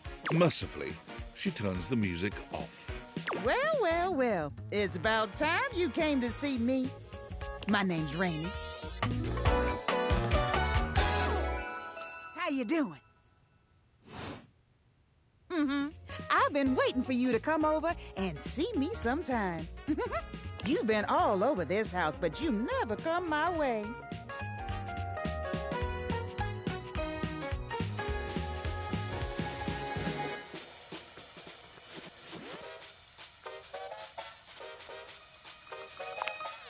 Of course, I still work. I might be an antique, but there's still plenty of life in this old record player. Well, anyway, it is so great to see a new face around here, even if your face ain't exactly new to me. Nobody ever seems to want to hang out anymore. I can't imagine why. I used to be the belle of the ball. Everyone was so happy to see me at a party. Now it's always just me and my records.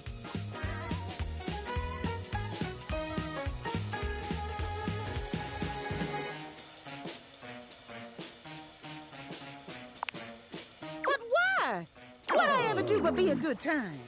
Well, whatever. I'm gonna keep the party going here. Feel free to stick around, if you can keep up. Otherwise, you can beat it. This beat's for expert hoofers only. Rainey's frenetic, high-pitched record is too much for most anyone to keep up with. You decide to check in with her another time.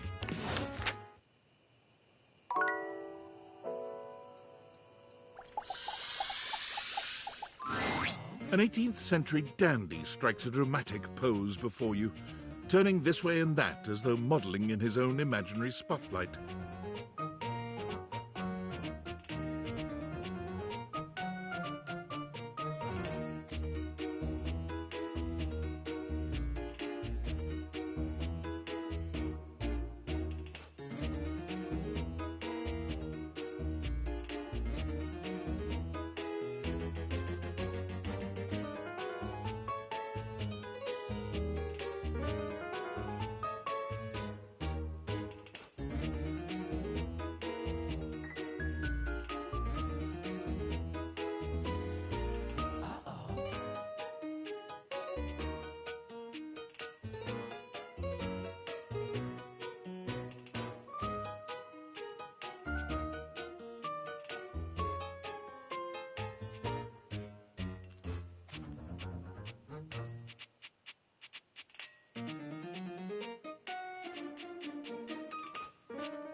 Okay.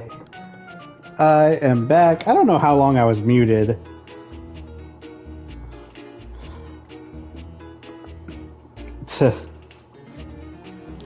Alright. So yeah, we're going a little bit over. Just wanted to clear out this room.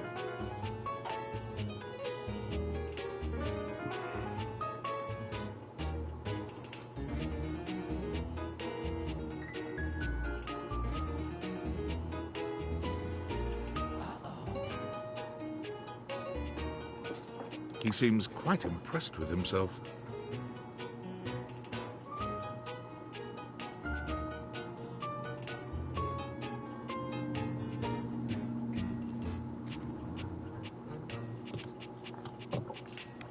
Yes, yes, it's me. It's me. Oh no. The only candelabra.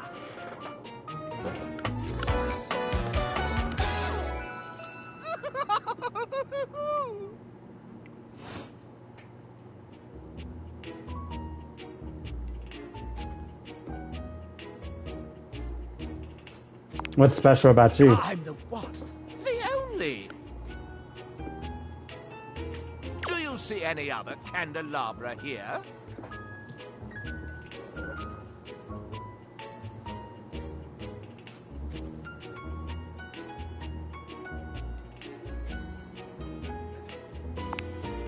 Ah, yes. Sadly, she seems to be scandal-proof, that one. My little wicks would have made certain of it. My lovely lads, my flames, my sentinels.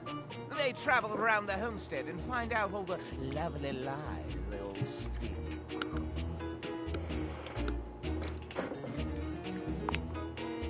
No. It's merely a turn of phrase. Oh, okay. I mostly just raise my voice. Any good scandals going on over there in the kitchen? Fire that candle, man. They can be quite rude at times, but my persistent brightness can illuminate even the best secrets. Some would call me quite the busybody, but I would then call myself a beacon of truth.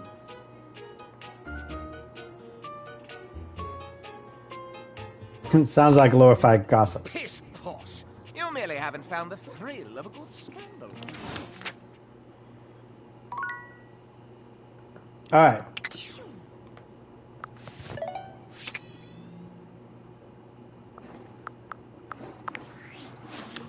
Alright, so we're ending the stream with 67 found, 6 lovers, 1 friend, and 1 hate. We're going to work on trying to boost that numbers.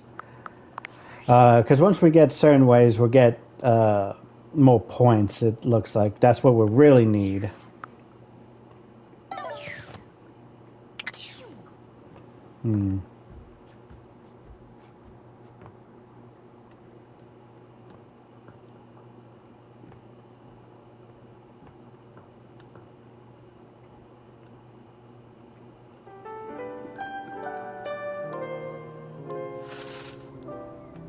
All right. Gonna go ahead and save it here. That's not a bad thing. We started with 63 and 63, so we got 14 this stream. That's not bad. All right, everybody. So I'm gonna go ahead and end the stream here. I hope you all had fun. If you did, leave a follow to your friends. Let's grow that legion, and I will see all of you next time. Bye.